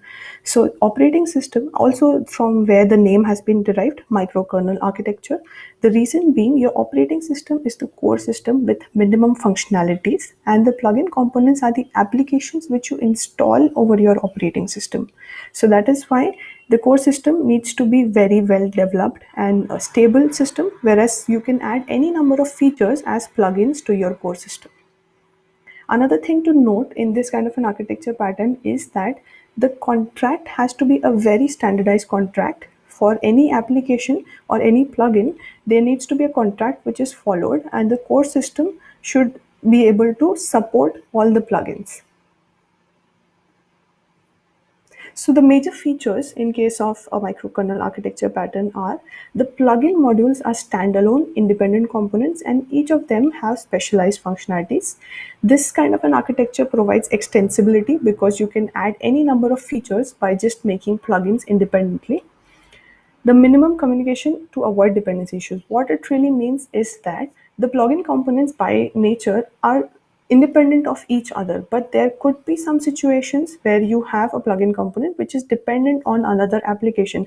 You might have come across scenarios where you are asked that you cannot install an application X because it is dependent on application Y. So this kind of a situation does arise, but it is really important to keep in mind that the communication should be minimum, so that when you make plugins and because plugins could also be made by third party, you could just make a core system and plugins could be made by third party and add it to your core system. So in that case, the plugins independently should have minimum communication between them so that the dependency issues do not arise. And this kind of an architecture pattern is ideal for product-based applications. As you could see, operating system is a very standard example. Another example, if you could spot it, was your browser. So if you can see right in front of you, the browser is your core system. Whereas the plugin components which you add, you might have maybe worked with different productivity tools, or maybe you could have added some wallpapers or something like a screen recorder. All those kind of things are the plugins which could be added over your browser. So this kind of an architecture pattern is really, really good for product-based applications, considering in mind that the contract is well defined and your core system is very, very stable. So the pros and cons of this kind of architecture pattern: the overall agility is high because you can add the as and when your environment changes, you can keep on adding more plugins, and it does not really affect anything else. The ease of deployment is again high. The plugins are independently deployable. Testability is high. You can test each of the plugins independently with just the core system. Performance is really high because this is made as a very strong product itself. The ease of development, however, becomes low because it is really important to define what your core system should look like and what the contract between the core system and the plugin components should be. The scalability is low. So when we talk about scalability, the plugin components individually can be made scalable, but since it is entirely a product, this is not really something which is scalable or high user load, but it is mostly for individual customers. Moving on to our fourth architecture pattern, which is the microservices architecture pattern. So microservices architecture pattern is something you will hear a lot in the industry because this is one of the most common used architecture patterns. And few of the examples I will cover will make you realize why this is the most commonly used one. So microservices architecture pattern came into existence because there were some issues with the previously used monolith and service oriented architecture patterns. The major drawback being having deployable units which can be independently deployed. So in case of a microservices architecture pattern, the components are separately deployable units. As you could see in this diagram, there's a user interface layer. There are service components which are independently deployable, and each service component is nothing but it is a smaller portion of a large business application. So let's consider a very interesting example for this. So if you have used any e-commerce platform like Myntra, Swiggy, or Amazon, Flipkart, anything, so you could see that the backend of the system really has few major components which can be independently deployable. So for example, let's say you have the first thing which you interact with on these kind of e-commerce platform is the list of products which is under search. Then you add your item to a cart, which becomes your cart service. Then third comes the order placement service, and the fourth comes the payment service.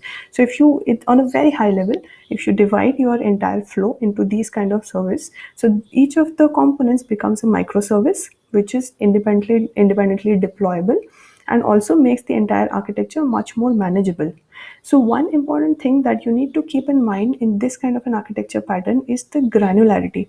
So granularity is really important, since if you make the application too coarse, what really happens is that it affects the testability and scalability. Your application might not be really testable or scalable. And if you make the application too fine grained, that is, you have very less functionality in the service, what would really happen is you would need an orchestration layer which will be responsible for communicating or having the entire flow workflow. So granularity is a very important thing that you need to keep in mind when you use this kind of an architecture. So we will also quickly walk through three of the topologies which come under microservices architecture pattern. So firstly, I'm walking through the features of it. So this kind of an architecture is distributed in nature. The components are fully decoupled and they are usually accessed through a remote access protocol like a REST RPC or a asynchronous message queuing protocol, etc. It eliminates the orchestration needs. The important thing to consider here is that if the granularity is chosen correctly, only then it eliminates the orchestration need and it simplifies the entire architecture. If we make a mistake in choosing or granularizing the service components, then it could lead to a much more complex architecture. So we will walk through the three common use topologies. One is the API REST based, application REST based, and centralized messaging based. So when we talk about the API REST-based topology, you have an application programming interface, which is nothing but a very thin client, which is exposing your service APIs directly to the customer. So it could be that your customer is nobody but a developer and not really an end customer who would need a user interface. So in that case, when you expose your APIs directly, this kind of a topology is used.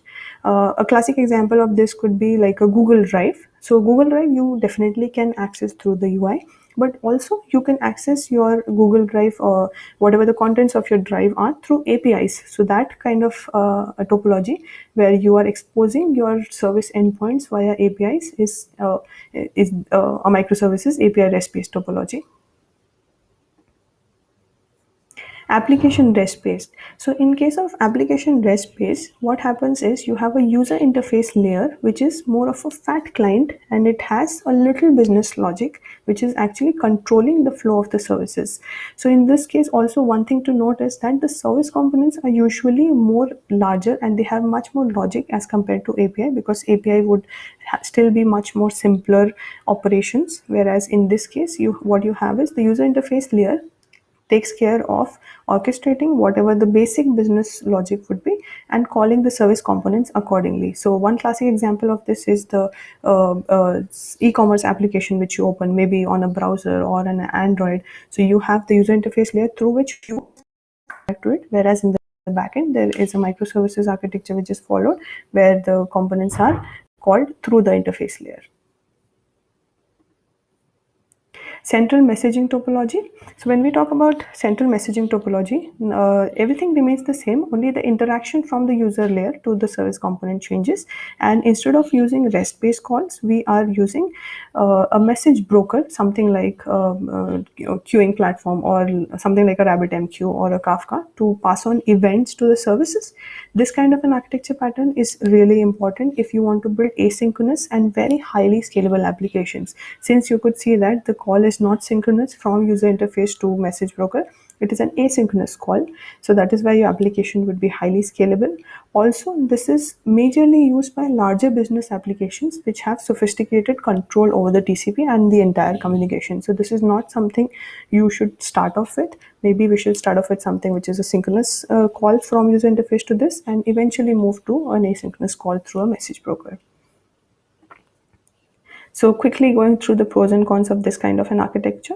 The overall agility is high. As you can see, the service components are independent of each other. Any change does not affect any other component. The ease of deployment is very high. This is the reason this kind of an architecture came into existence, to make each of the service components independently deployable. Testability is very high. You can test out or mock all the other service components. The ease of development is high. Here there are no sophisticated contracts or versioning required, so the ease of development is very high. Scalability is high. Each of the component can be individually scaled as much as required horizontally.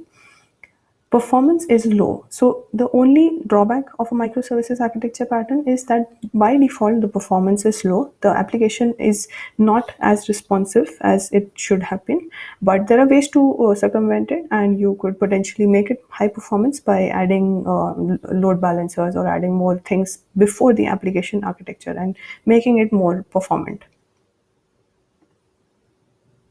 So we will quickly go through the last architecture pattern for today, which is the space-based architecture pattern. So in a space-based architecture pattern, also called as the cloud-based architecture pattern, instead of having a centralized database, what we are doing is removing the need for a central database and keeping a local copy of the database in each of the processing components or the service components. So why this is important is, consider an example of a very high volume application where you have a large concurrent user base. So in that case, the limiting factor becomes the database, because you suppose you have a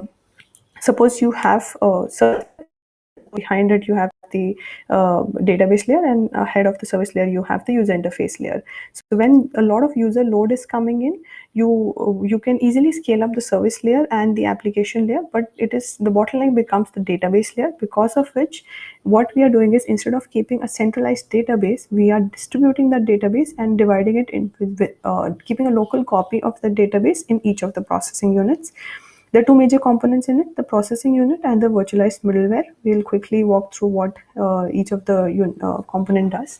So processing units contain application modules along with in-memory data. As you could see, we are not keeping a centralized database, but keeping a copy of the data in each of the processing units.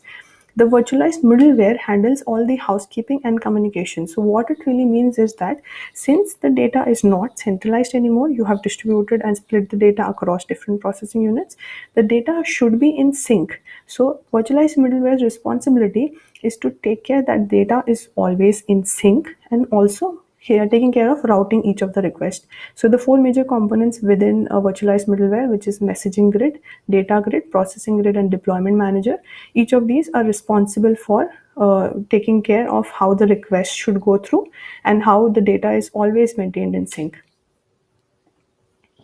So quickly going through the pros and cons of this kind of an architecture pattern. The overall agility is very high. As you can see, the processing units are very decoupled in nature. The ease of deployment is high.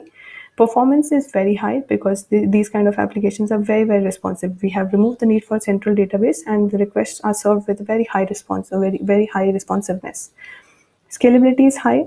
Testability becomes low because the virtualized middleware sort of becomes like a bottleneck here. The ease of development is low because the virtualized middleware is a very complex piece which has complex algorithms for routing request and also for taking care of data replication. So the ease of development is low. So to cover whatever we have discussed till now, we have discussed 5 architecture patterns with examples for each of them and when to use them. Layered architecture is for organizing the source code into modules. We discussed the loan lending application. Event-driven architecture for highly scalable asynchronous applications. We discussed a complex workflow for loan lending application. Microkernel architecture, which is mostly for product-based applications. We have talked about operating system, browsers. Microservices architecture for independently deployable service components, which is e-commerce applications. And space-based architecture, which is smaller web-based applications with variable load, for example, a bidding auction site. So keeping all these in mind, it is really important that before you choose which architecture pattern should go for your application, you need to have a basic understanding of the pros and cons of your application, analyzing the behavior and characteristics of your application, and then choosing the architecture pattern. Thank you, everyone.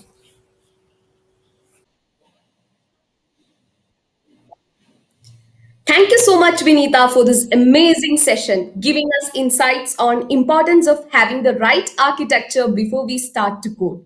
This was very informative session. Now, I have seen many people having a portfolio. Even I have created it recently because I have realized the importance of having one. What about you? Do you have a portfolio or are you planning to create one? Yes. Next, we have Shivashankari Bhuvaneshwaran, content marketer Zoopering. She has helped to build and execute global thought leadership campaigns for both branding and demand generation. At Zooper, she is a chief storyteller who is in charge of narrating their brand story to the world. With great pleasure, I welcome you. Over to you, Shivashankari.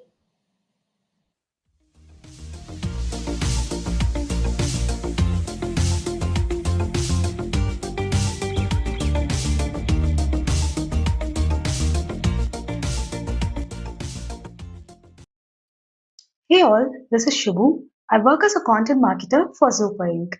As a content marketer, I'm in charge of turning flatline boring marketing content into juicy, fiction-like copies that attract and engage our potential customers. Today, I'm going to talk about the power of a good portfolio. You may think, aren't portfolios for artists and creators? Not really. Yes, it is used commonly by those in artistic profiles, but it doesn't mean that others can't use it at all. Whether you work as a marketer or a writer or even a software engineer, a portfolio is an essential piece of your toolkit. It helps you define who you are in your domain, and most of all, it proves your employability. Best of all, it can be the golden ticket that gets you your dream job. No, I'm not kidding. In fact, a portfolio helped me get my dream job. When I came here to Chennai without any graduation, without any references, without any experience, no one was ready to take me seriously, and rightly so. A portfolio helped me. I put together a quick portfolio after a couple of projects, after a couple of my own pet projects. And I was able to prove these claims. I was able to prove that I can actually write. And that indeed got me a job. Now, some of you may think, why not use a good old resume? Why do we need a portfolio? What is all this craze about a portfolio? Let me go ahead and give you the differences between portfolio and a resume. In a nutshell, a resume is where you give a brief talk about your education, your experiences, and your skills. However, a resume is where you talk about your work, right? But a portfolio is a place where you let the work do all the talking. Uh, you know, have you heard this statistics before? Employers take only 7 seconds to scan a resume, but portfolios do take at least a minute to scan. That is 10 times more. Now, a resume can get you the job. Yes, it can. But a resume is where you just give a brief description of all the work you've done. Without any proof to support your claims, they could come across as empty boasts. And that is why most HR managers take all the content in a resume with a pinch of salt. And portfolios, on the other hand, are a piece of yourself. Really, portfolios don't just let the work do the talking, they are an expression of who you are as an engineer, who you are as a designer, who you are as a person. And it helps you narrate your perspective to a potential client or an employer that you're the right fit for this position. What's more, portfolios come in handy when a mere description of your work isn't enough. Although we can describe Picasso's art with beautiful poems, it wouldn't do justice, right? Like seeing the work in action. The same thing, if you want to prove to someone the quality of your work, definitely a portfolio is the way to go. Now, I'm not just talking about piecing together a few random projects in a Word document and submitting it. No. When you when you want to create a portfolio, go and put in some effort and create the best portfolio you can. You'll have to prove your dedication to your domain. Here are 7 steps that will take you through the whole process of creating a portfolio. Uh, you know, you could create a portfolio that will get the people talking, and it can get you one step closer to the dream job. The first step is, before you start creating a portfolio, know what you want out of a portfolio. What are your motivations? Is it money? Is it landing a good job, your dream job? Or is it, do you want to work remote for a great organization? As you hone in on these questions, zero in on the motivations to seek, just dig in deeper. What are your actual skills? Have you actually found them out yet? If not, go ahead, go and experiment and find out what you're good at. That's what your 20s are for. In fact, I spent like 5 years trying to find out what I'm good at. I tried everything from telemarketing to sales calling and email and chat support. And I accidentally stumbled upon my profession. I accidentally found out I'm good at writing, and I started building my portfolio for writing. So don't think that it's already too late. No, start now. And this is just my journey. Go on, ask these questions yourself and see where they take you. Once you have a clear idea what you want out of a portfolio, right? But immediately, now that you have started working on your portfolio, nobody's going to trust you and give you a opportunity to shine. So don't lose hope and never lose hope. Initially, as you're building your portfolio from ground up, not many people will be willing to give you a chance. Instead of waiting around for opportunities, make your own opportunity. I mean, create your own pet project. If you're a writer, go start a blog. If you're a marketer, market yourself first. If you're an engineer, go do a POC or create an app from the programming language that you learn. And now you have something to add to your otherwise blank portfolio. Now, you know, you will reach a point once you start doing all these pet projects, right? You'll have a version one of your portfolio. You can show these to people, and eventually you'll start getting freelancing opportunities. And trust me, it will be great. All of a sudden, there will be this huge demand for your work, and it is during this time you'll have to face a hard choice between choosing an opportunity and working for money. You have to choose between a perfectly paying gig that is so different, that is not at all aligned to your long term career goals, aka your mission statement of the portfolio, or choose an unpaid internship or an underpaying but high prestigious project that will be the new pinnacle of your portfolio. Which one would you choose? I can't help you here. You'll have to zero in on your motivations and make a right choice based on the goal statement that you set earlier. Remember, even insignificant choices that you make today, that can end up making a great impact on your future. So now you have some freelance projects, you have your own pet projects, but don't throw them all into your portfolio. A portfolio represents your best pieces of work. So you need to make sure you only put in your best effort there. The samples should represent the best use of your skill. Also remember that portfolios are dynamic, meaning they keep changing. Well, not annoyingly so, but it's critical to keep them fresh and keep them up to date. I have three words of advice for people who want to do this: edit, edit, and keep editing. And this means you have to make sure you cut down all your favorite projects, then so be it. What you have to remember is that whenever you take a look at your portfolio, either as a single page or as a complete portfolio, it should represent your mission statement unanimously. There should be no inconsistencies. There is no room for inconsistencies.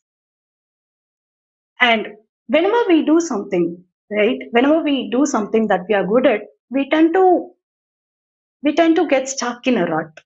While it is important to master a skill, make sure that you're not just focusing on a niche. Get a well rounded development. It is easy to get stuck in a rut, but getting out of it is a horrible nightmare. Trust me, I have personal experiences doing that. What is worse, that your portfolio reflect it, will reflect that you're not ready to move out of box. You're not ready to experiment or get out of your comfort zone. Trust me, that's not something you want. That is not an impression that you want to give to people. And the next point is that don't lose your way or your head. Whenever we do something we love, we tend to push ourselves to the extreme, right? Juggling two things at once can be a bit tedious at times. And there will be a time where you'll feel burnt out, tired, or downright stressed. Don't be afraid to take a step back, breathe, and know when you're taking a step back, you're not giving up. You're just giving it time. Else, you'll end up hating your passion. That's not the road you want to take, right? Now, when you create a portfolio, you can either create it yourself with the use of a user-friendly software, or there are tools like Canva, or you could create in Adobe Illustrator, or you can hire a professional to do it. Whatever you choose, remember that in portfolio creation, presentation is everything. How we present something is as important as what you present. So, it is a portfolio is not just a reflection of your skill set and your expertise, it is also a reflection of your organizational skills. So, take a make sure that your portfolio is professional and well planned out. Now that you know all you need to get started with your own portfolio, what are you waiting for? Go create one for yourself. And I would like to conclude this talk by saying that although the path to creating your own portfolio from scratch will be a rocky and a bumpy ride, you can get there. And once you get there and look back at what you have accomplished, that is an awesome feeling that you'll realize only when you feel it for yourself. Thank you. Shiv Sankari has for sure helped the young and energetic audience out here. Being a fresher, it is absolutely important to have a good portfolio. Thanks to her for enlightening us about the power of having a good portfolio. Moving ahead to our next interesting and amazing session, we have Shubhi Sareen, who will be introducing us to AutoML. Shubhi is a software engineer working in the Google Docs team here in Bangalore, India. We are super happy to have her on board as a speaker with us today. Can't wait to hear what she has to share. Over to you, Shubhi.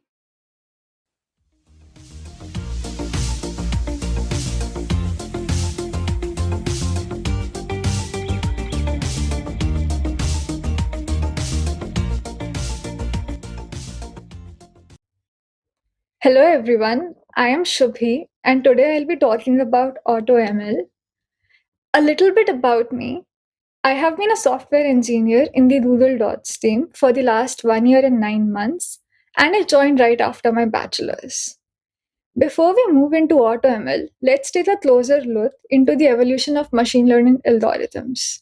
If we have to design a system which maps inputs to outputs, we would probably start by designing rules for doing the same. But such handcrafted program would require us to take into account each and every exception and will not lead to good generalization. Therefore, it will be time and energy consuming. This is what rule based systems were about. Now, if we start looking for patterns in those inputs and use them to create some features which are used to map input to outputs, we'll come to what classical machine learning algorithms were about. Now, if we can simply automate learning those patterns or features from the input, we'll come to representation learning. And then finally, if we can use those features, simple features, to build more complex features automatically, that's what deep learning is about. Compositionality in deep learning allows to build tasks from a series of subtasks, and that has attributed to its success in many fields. So now, if we have to train a machine learning model to solve a problem, what all do we need to do? The first step would be to design the model architecture we find suitable. Let's say we want to build a neural network. We would need to decide what is the type of the architecture, how many layers are in those architecture, and how those layers are connected to each other to solve the problem at hand. The next component of designing the machine learning model is hyperparameter optimization. Model parameters, such as activations for nodes in neural network layers, are those which are learned during model training.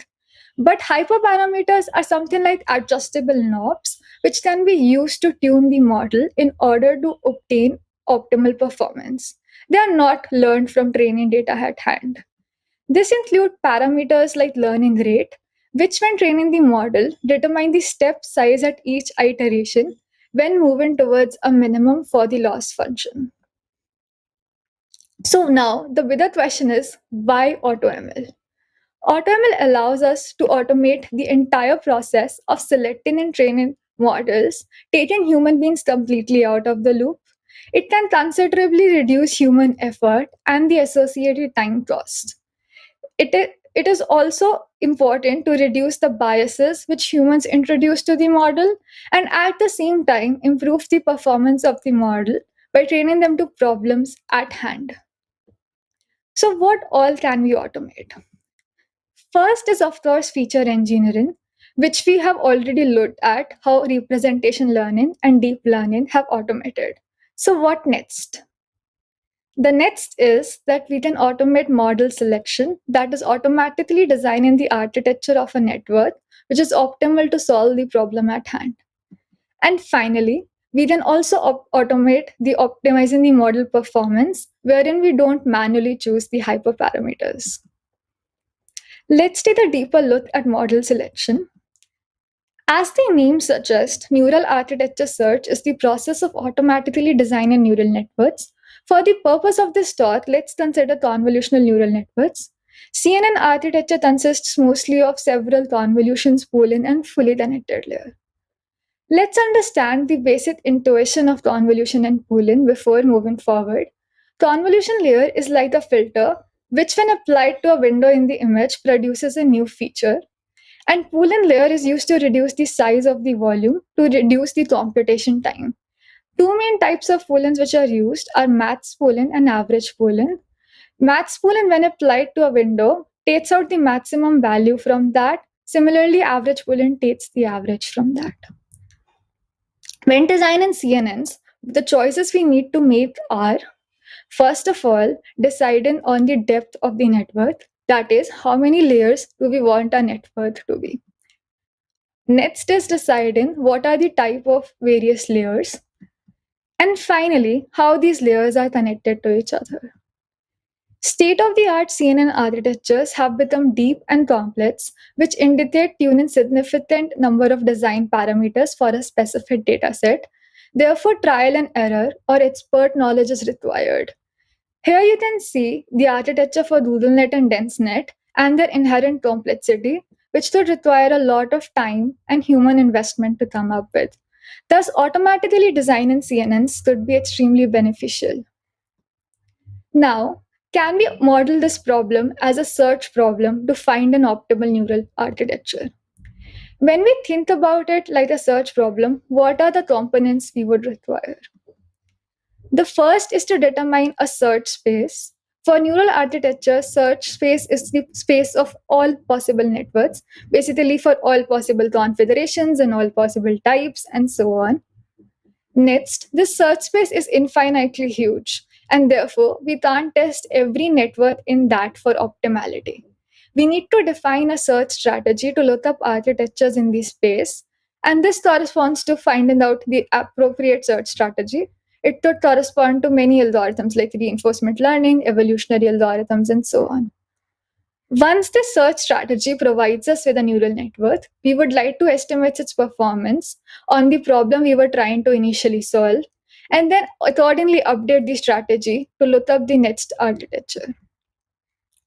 For this thought, let's take a deeper look into how reinforcement learning acts as a search strategy for selecting a neural network architecture.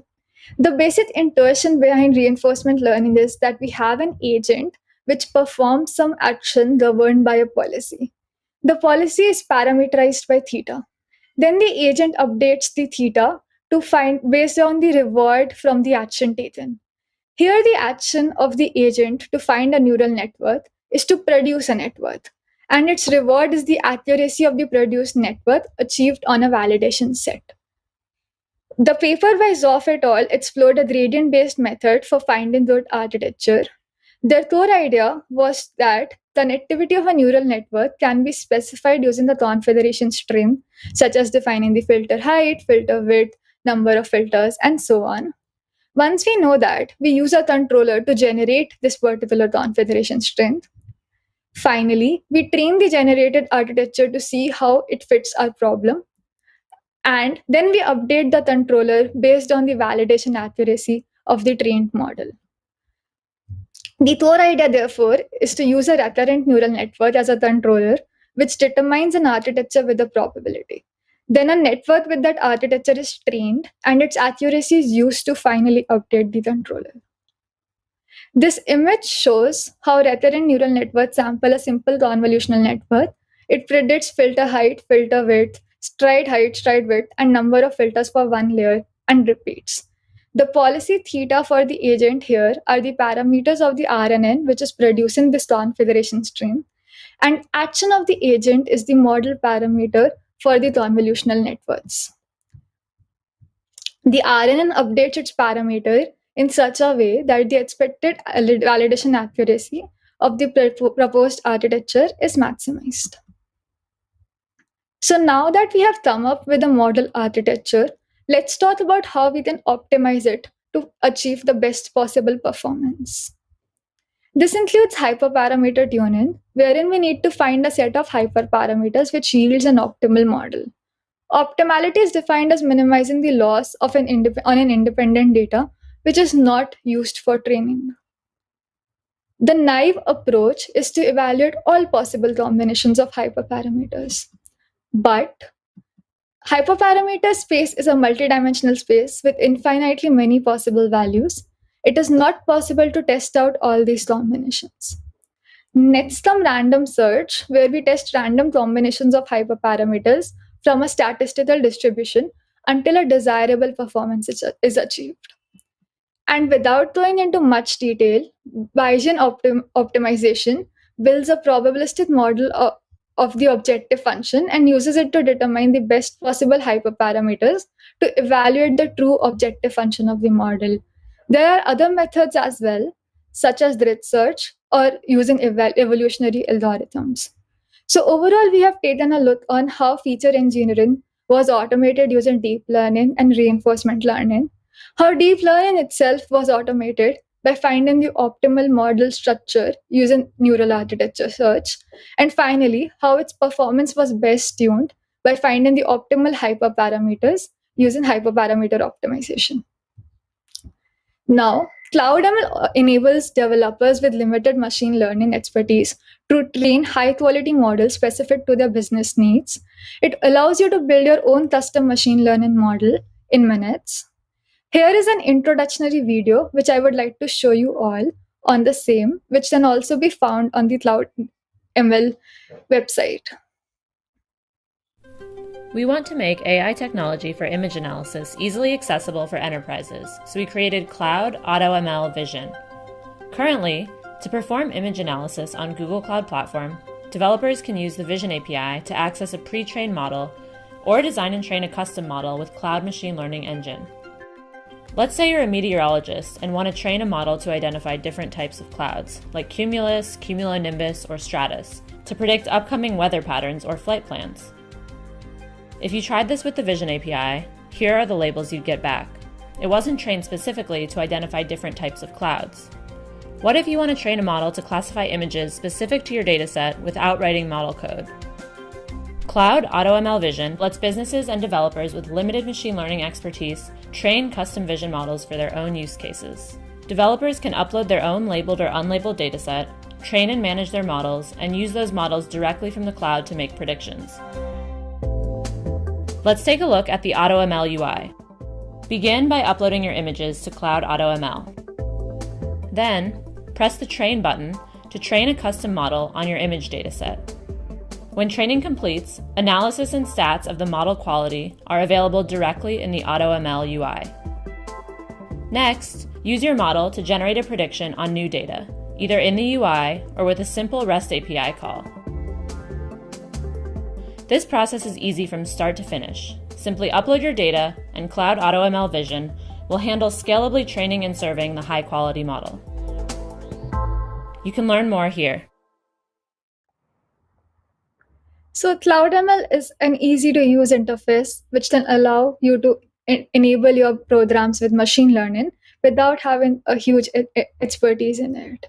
And that's all about my talk today. Thank you all. It's been a pleasure. That was an informative and enlightening talk on AutoML. Shubi, thank you so much. It was great to have you here today. For everyone's fun and to keep up to our promise, here's something that you all have been waiting for. Yes, it's the time for a quick icebreaker. Are you all excited? Ananya, are you excited? Yes, of course I am, and I'm sure everyone here is excited too. With this, over to Aditi and Priyal.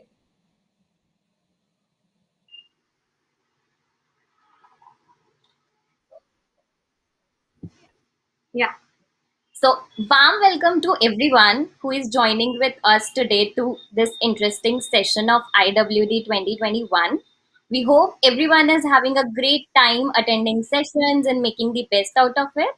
I I am Aditi Soni, working as a software engineer at Consultat, and I'm a Women Techmakers ambassador for Pune. Hello everyone, I'm Priyal Jain and I am working as a front-end developer at BioGo and I am a Women Techmakers India ambassador. So hey Aditi, what do you have in store for people who joined us? So, well, Priyal, we have few interesting quiz questions that do not sound boring and normal, but very much related to today's session. Wow, that sounds very interesting. But what will we get by solving this? Okay, that's a good question, first of all. So, we have some exciting goodies for the top 20 winners, which will be declared on 25th March. The team will reach out to the winners through their emails, so they need to stay tuned there. I can't wait. That sounds interesting. Well, I'm also very much excited for this. So let's get started. Okay, so in order to participate in this contest, please enter Slido with the following code 2147. You will be asked to log in with your email ID to start seeking the question. Okay, so people be ready, enter the Slido, and yeah, we'll be having quiz and let's join the link. We are having few names.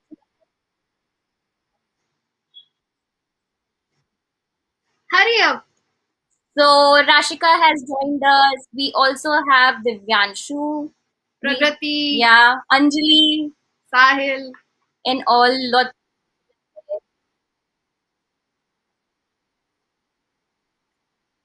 Aditi, what do you think? I think people are very much excited for this, and it would be great to have them.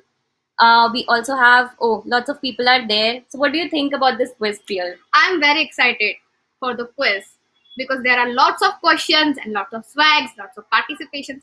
Like there are lots of things which you have to jump in. Hurry Yeah. up, people. Yeah, we are waiting for you here.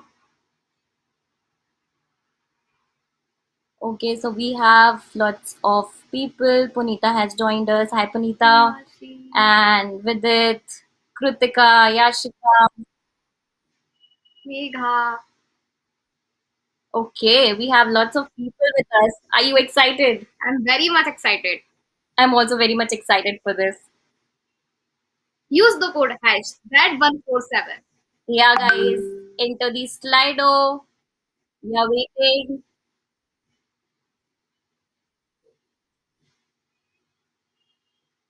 So the code is Z147. Just be sure and hurry up. Please prepare. Last few seconds left. Please hurry up.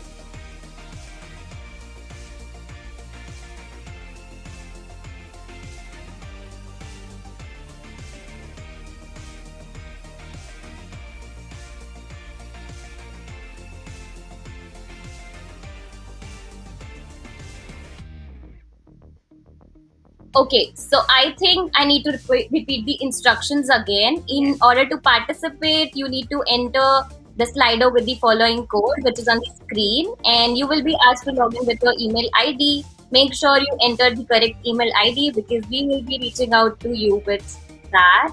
So yeah, hurry up. Don't.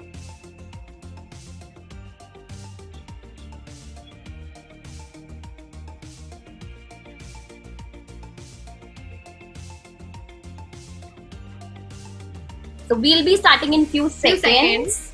And what do you think about this quiz, Priyal, before we start? I think there are prizes and lots of questions, lots of polls. So yeah, guys, don't forget to log in with your email ID because after this you will start with your email ID first. So please log in with your email ID and use the following code 2Z147. Okay, I have a question for you, Priyal. So have you gone through all these sessions already?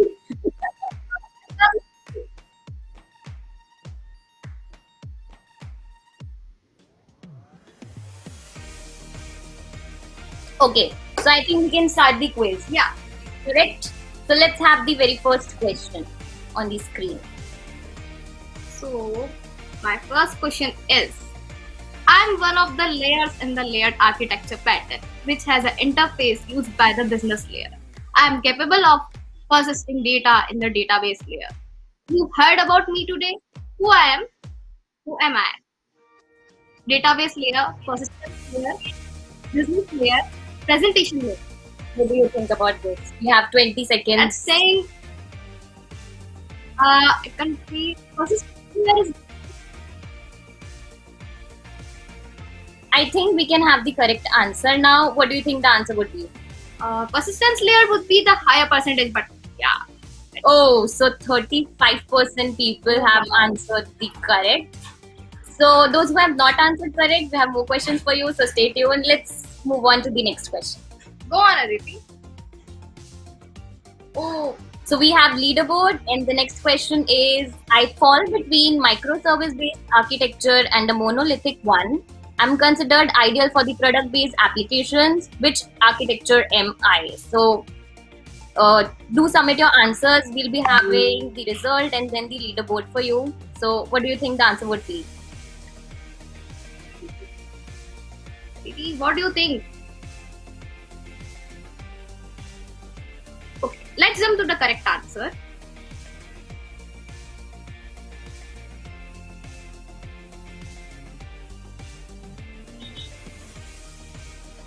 Okay, so correct answer is microkernel architecture, and 53% of them, answered it right. Kudos to you guys.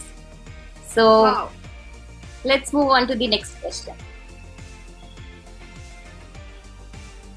So I am used for email filters to detect spam, for websites to make personalized recommendations, in banking software to detect unusual transactions, and I take pride in the number of applications that I am being used in. Who am I?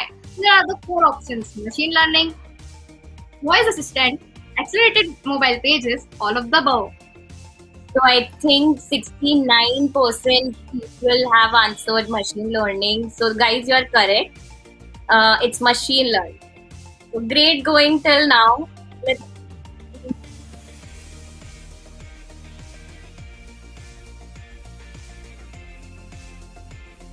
Yeah. let's move on to the next question.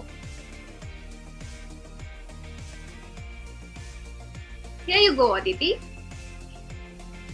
What can we not completely automate with AutoML? So feature engineering, model optimization, model selection, data collection. What do you think the answer would be? Guys, hurry up. think, this one is a little bit complex or not. Oh, Okay, so we have data results. collection. So the most of the people have answered data collection. Let's see the right answer. So it's data collection. Great guys. I think they've been listening to the sessions. Yeah. Great. Let's move on to the next question. Which of this is not the right strategy for building a good portfolio? Option A, focus on quality, not quality. Start small, know what you want, create a professional design. So in 5 seconds, we'll be having the what people have answered. So Focus on quantity, not quality. Yeah, that is great. So 70% people think that the answer should be focused on quantity, not quality. So let's have the correct answer. It's right. Yeah. Focus on quantity, not quality. Yeah, that is the correct answer. Now let's move on to the next question, please.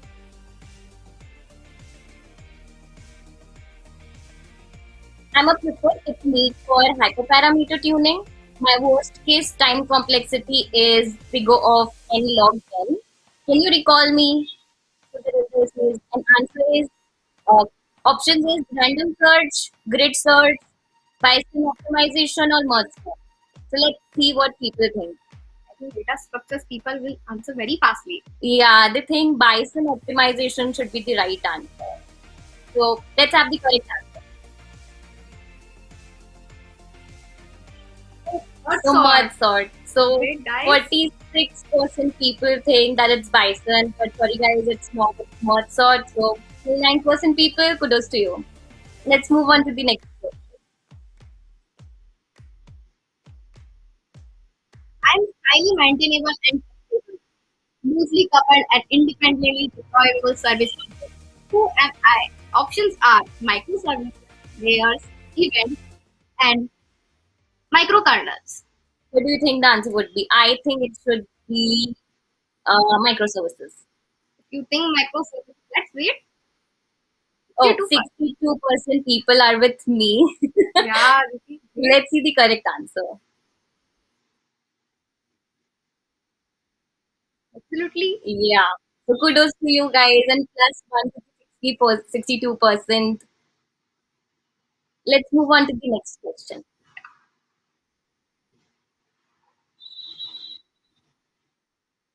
Which of this is not a limitation of AutoML? Options are limited interpretability, higher computational requirement, black box solution, reduce human expertise. What do you think, guys? The answer should be just Please have log the two answer seconds. fast. Yeah. 40% people think reduced human expertise should be the right answer. Let's see how many people are correct. Yeah, eating reduce human expertise. So kudos to the 40% guys. You guys are doing great. And the remaining, you need to keep up the pace. So let's move on to the next question. Go on, Aditi. Which of these is not a secret sauce of product management? So let's see if you guys are listening to the talks well clearly and understand or not. So user empathy, having a rigid approach, stakeholder management, or ruthless prioritization. Let's see how many people have voted for the options. So people think having a rigid approach should be the right answer. What do you think? I'm not sure, but the last option is also there. So let's see if you are correct or the 41% people or 13 or 33. Let's have the correct answer on the screen. So, you are right, Aditi. Nice. You were not listening to the talks with Okay, so we have last and final question for all of them, and that would decide, who will be the winner and who will win the swags and goodies. So be ready for the last question. This will be your last chance for this quiz. So let's have the question on screen. In a space-based architecture, I do not belong to middleware component. Who am I? First, messaging grid, data grid, memory grid, and processing grid. What do you think? This is the last answer. So you have 6 seconds to answer, and you need to hurry up and submit your answers. So let's see. Messaging grid is higher percentage. What do you think, Aditi? I think 36% people have voted for messaging grid, 28% for data grid, 20% for memory, and remaining for the processor. I I think the answer should be okay. Let me not be the part of this, and let's have the correct answer on the screen. Oh, So it's the memory grid. Congratulations to that 20%. You all are doing great and paying attention to the talk. So congratulations to all the winners. I hope you have attended all the icebreakers questions. So we hope you had as much as fun we solving the riddles. And thank you so much for being an amazing audience. The top entries will be picked by Slido tool based on your responses and time taken to respond. So we'll reach out to top 20 winners via an email by 25th March. And we have some exciting goodies to you to give you all. So we hope you enjoy the upcoming session and tomorrow's lineup of sessions and take away lots of knowledge and memories. Take care. Thank you. Bye-bye, guys. We really enjoyed.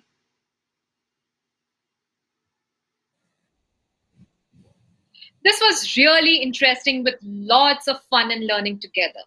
Thanks to the amazing duo of Phil and Aditi for hosting the happy hour with such great energy. Yeah, that's true. Now, what is entrepreneurship? Is it small business, innovation, or working for yourself? While the definition of entrepreneurship have stayed constant for a long time, I think it's more about transforming the world, bringing about the social change, endeavor of creating, owning innovative idea, products, or services. Yes, Ananya, every time when the topic drives around women entrepreneurship, I always get reminded of English Winglish, an Indian comedy drama film from 2012, where Shashi, when asked about her profession in the first class, narrated her work profile as making snacks and laddus and selling it in the market. The teacher then summarized her work in one word: entrepreneur. Oh, yes. How can we forget how hearing and being referred to as an entrepreneur helped adding a new meaning to her mundane life? And so it is. I'm very much excited for what is coming up next. Yes, the panel discussion on entrepreneurship. We have a magnificent panel of leaders here today for panel discussion.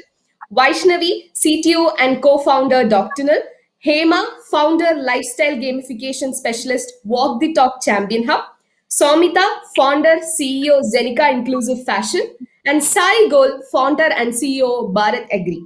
And the session will be moderated by Usha Ramani. So over to you, Usha.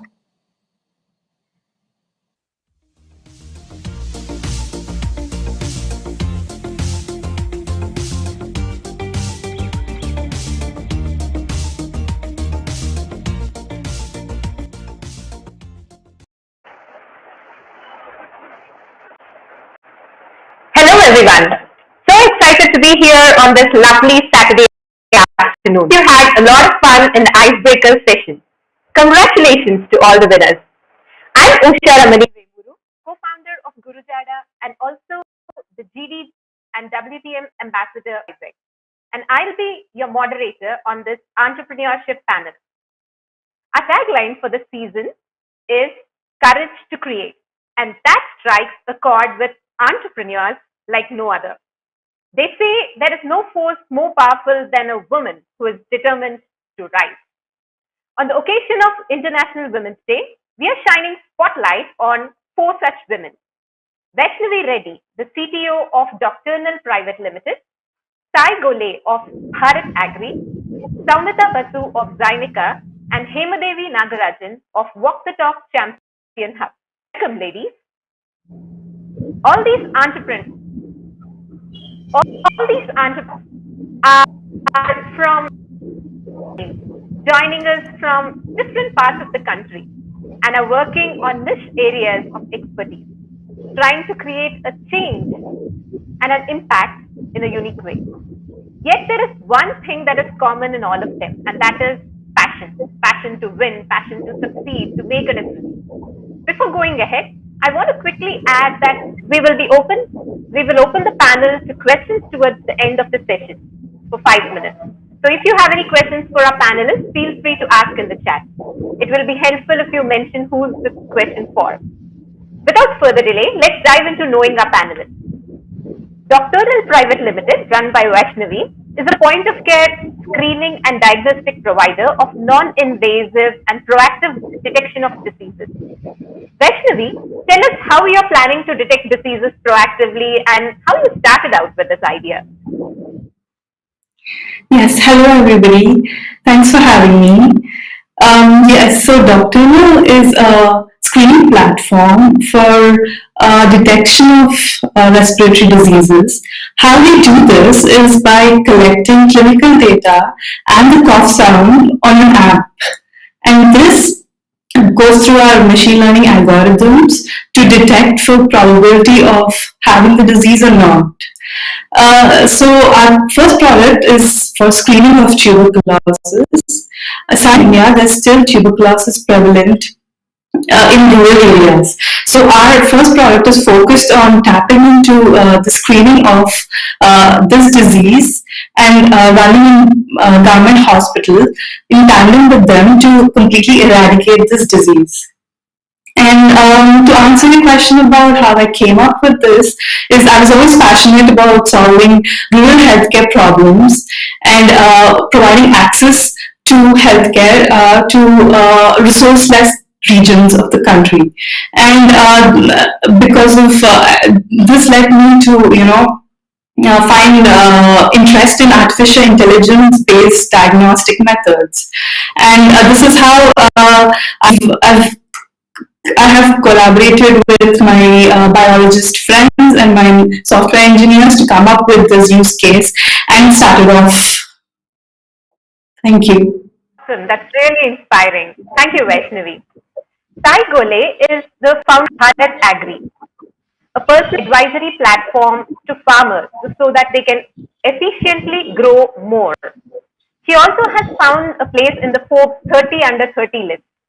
Sai, what propelled you to get into this domain and what motivates you to go to job every day? Hello, Usha. Thank you so much for this. I come from technology background. Have worked on multiple robotics project during my education in IIT Madras, and that's where I realized that tier three and tier four cities in India and towns in India don't have enough technology penetration, and the technology is not being developed targeting this particular audience. And that's where I got very interested. How can I use my technology knowledge to develop a solution for targeting this particular rural segment? And that's how I stumbled on agriculture. As soon as I started diving deep in agriculture, I realized that India, even after being a social, agrarian country, the technology solutions are not at all strong. The other countries which are not agrarian economies have higher productivity, have better technology than India, and that's what inspired me to develop a customized solution for Indian farmers. Coming to your next question, what inspires me every day? The solution which we are building can actually impact 140 million farming families in India, and that is the biggest motivation which we have. Wow, what a number. Amazing. The fact that you are using technology to solve problems for farmers, incredible. Thank you, Sai. Next up, we have Saumita Basu, the founder of Adaptive Clothing. Her brand is Zynica. So, when psoriatic arthritis affected 80% of her mobility, Saumitra's work and career got impacted too, and her clothes did not showcase the courage she had within.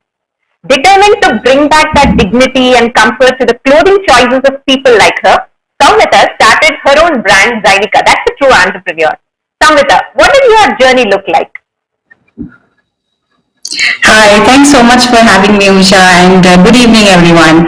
So, the journey has been one of a lot of learning, and I am just constantly motivated by the fact that so many people come back to me every day and say, this is something that was missing in their lives. This clothes is something that they have always wanted, but the market did not have it. So, that's something that really keeps me going. Amazing. Not only did you bring dignity of dressing to yourself, but gave the same power to so many others with similar challenges. All the best to you. And finally, we have Hemadevi Nagarajan, the founder and lifestyle gamification specialist at Walk the Talk Champion Hub, who helps parents and children connect, collaborate, and co-create their routines. Hemadevi, please tell us about your journey, what inspired you to start this company. Okay, hi everyone. It's wonderful being here and thanks for having me here. I'm an IT professional turned lifestyle gamification specialist. So 3 years back, at the same time on March 2018, I quit my job because of my busyness disease, which took toll on me and my child actually. So here I'm talking about the disease which most of us have, which make us say, I'm busy, I don't have time, and thereby make us ignore the important things to us, be it our health, spending time with our loved ones, etc., etc. So the disease that we have different effect with different people. So for me, it took an effect on quitting my job, and when some other people say no to their health or to their diet, that will take different issues with their health, right? So it's basically based on the what important thing that we say no to. So I don't want this to happen to anyone else as it happened to me, and that's why I'm here. And sometimes how we ask questions to the incident that happened to us, and what we do about it make all the difference, right? So I was asking this question to myself, right? Can't we grow together and be happy, healthy, and successful? And this made me took a conscious effort to design and live the life in the way that I wanted to live. So and when I do that, I was able to think like when I do that, everyone can do, and all they need is the right mindset, tools, and uh, skills. So with my program, that's what I'm trying to give to the parents and help them inculcate healthy habits in their children and make them self-sufficient and responsible. And it will make the parents and children to be confident of living and the life they wanted to live. So this is what I do through my program as well. So now I'm on a mission to help 100,000 children to live a happy, healthy, and successful lifestyle. Wow, very inspiring. I see that entrepreneurship trait in all of you actually. There is a need actually that is very much needed. And so you found you're without not only finding a solution for yourself, you're trying to help so many others who are facing similar problems. Wow. Being an entrepreneur myself, I'd like to take a quick minute to share that I run Gurujada. So it's an edtech company that provides easy to use tools for teachers, instructors, and trainers so that they can bring their best practices online. Easy course creation, happy teachers, happy learners. Okay, going ahead, this question is for you, Sai. Being in agri-tech field, what are some of the challenges that you face? So, we started working on this as an idea in 2015. That time, the internet penetration, smartphone penetration was still not that great in India. But me and my co-founder, we realized that this is something which will be the next big thing in India in next 10 years. Because urban markets, urban technology was getting saturated. The next users has to come from tier 3 and tier 4 towns. But explaining that to different stakeholders and getting the confidence had been one of the biggest challenges for us.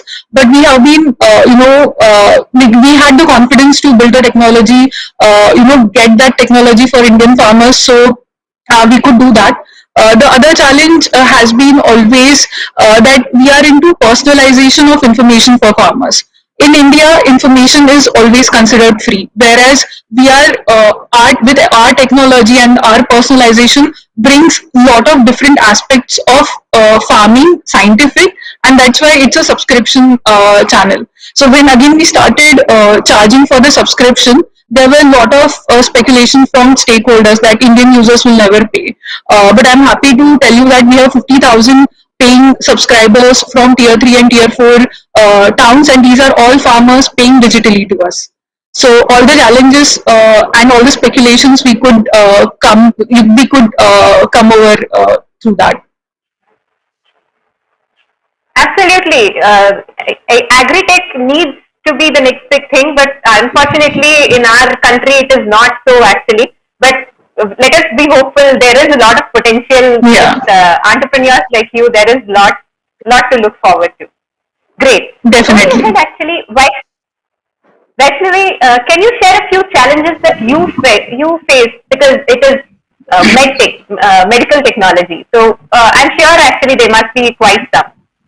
Please share. Yes, Vishal. So you see, for medtech, the biggest challenge is go-to-market time, wherein every medtech should go through a clinical validation phase, and usually this clinical validation time uses, it includes and involves a lot of regulation, abiding and a lot of money too.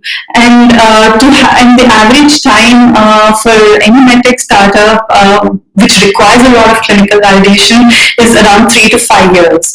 And to have your entire team to be tied to a vision of making revenue in only 3 to 5 years, and also the investors having the same kind of expectations or disappointment. A medtech startup takes a lot of time to make revenue, and still convincing them for your product and for your vision. That was one of our biggest challenge. And the other part was where, since our product deals with data, we collect data of tuberculosis infected patients, and also their clinical and their cough data. So that required our teammates to personally visit such patients and collect their data, and that meant that they had to be riskful to infection too, and that is a great risk to take for anybody who wants to, who's young and has their entire life ahead of them. Yeah, absolutely. We wish you all the best in your journey. Actually, there are challenges challenges, but Andy who finds solutions for any challenge. The spirit is really very contagious. All the best to you. Going ahead, Saumita, I want to ask you, you sure must have had many challenges to be where you are today. Can you talk about them and how did you convert these challenges into opportunities? Sure. Thanks for asking this question, because I think there was a time when I was completely, I would say, lost confidence. I didn't know what to do. For me, the biggest problem that came about was, clothing and dressing up is a very, very private affair. And I had to depend on other people to do that. So for something as simple and as everyday as that, and then I had to go through pain every time, because arthritis is a very painful illness, and to go through pain for something which is supposed to be again every day. And I started asking myself, what is going on? How do I change this? And I honestly really wanted to change it for myself at that moment. I was just focusing on my life and I didn't know what to do. Slowly, it occurred to me that clothes are man-made. It doesn't really fall from the skies or something. So this is, if it's man-made or if it's human-made, if we are designing it, then I just need to find another design which will not be painful and which will enable me to just be a little more independent. There was one time in my life when I was completely 100% disabled, which means I was totally in bed with only my eyes moving and my fingers, tampering on the bed. At that moment, for me, it was not even independence. It was just like, I don't want something to be painful. And when I kept thinking about it, I just didn't want to experience pain. So my biggest challenge was pain. I didn't want to experience it. And I actually, as they say, right, like necessity is the mother of all invention. For me, it was finding different kinds of clothes. I actually thought they would probably be already there in the market, and I didn't find it. In the process, I also, of course, had a lot of peers with me who I spoke to, because it's also an emotionally difficult time, because I had a very flexible body. I had a very dexterous body. I used to do yoga, I was dancing, I was stage performer, and from that in my early 30s, suddenly to face this, it was emotionally kind of challenging. So when I was talking to others also, even if they had acquired a disability at a later stage, or if they were born with it, started talking to people who were older, like senior citizens, and slowly I started realizing that this problem is not mine alone, and a lot of people go through it and they face the same kind of challenges that I'm facing. In fact, a lot of people don't step out of their houses because they don't have the right clothes in which they feel comfortable to present themselves to others. So, there's a whole group that is invisible. And I thought, hey, come on, this is something that I can do. So if this is my challenge, and if there's so many people who are having the challenges, and it's an opportunity for me to not just actually have a clothing line that talks about it, but it's also an opportunity for me to talk about inclusion in the larger sense. Because the moment we talk about inclusion in dressing and we talk about people's private moments, immediately people start connecting with it, and they say, oh, it's true, it's not just about disability. I have a frozen shoulder, or I tend to have a fatigue syndrome. None of these things are even talked about in the disability sector. So it's not just about disability, it's about a large range of people who are constantly overlooked. And then came women who said, though now they have plus sizes, even then we feel that designs are not really meant for our body. So it's just constantly having a frame which only caters to one kind of individuals. And that conversation, I had an opportunity to talk about that, to make other people talk about it, constantly discuss this. And I think this is an opportunity for me to help people facilitate a discussion where they in their everyday lives, change that. And I started saying inclusion is not just about physical inclusion, it's everything. So in my clothing line, I'm not only catering to people in the inclusive sense, but at the back end, all my suppliers, all my workers, I try and employ people who are from the marginalized communities, women who are doing jobs that were not that was ideally said to be gendered and men's jobs. So kind of breaking stereotypes all the time. I feel that I feel like the biggest challenge which was in my life, which was immobility and pain, opened a whole new range of opportunity, and I hope I've taken it. Wonderful. That is amazing spirit, because challenges come to everybody, and they test you really hard. But the way that you took that challenge and created an opportunity not only for yourself but so many people. Every word that you speak is so humbling, so needed actually. And we can only imagine how many lives you are touching, how many people you are allowing to step up with dignity. Thank you so much for what you're doing. Amazing. Going ahead, actually, Hema Devi, you're connecting and collaborating with parents and children. So when they are in the same place and you are away from them, in your program, what do you see as a challenge, and how do you convert these into opportunities? So thank you, Visha, for this wonderful question. Needs to be addressed here. So here it's like every parent is different and every child is different, right? And so their needs are.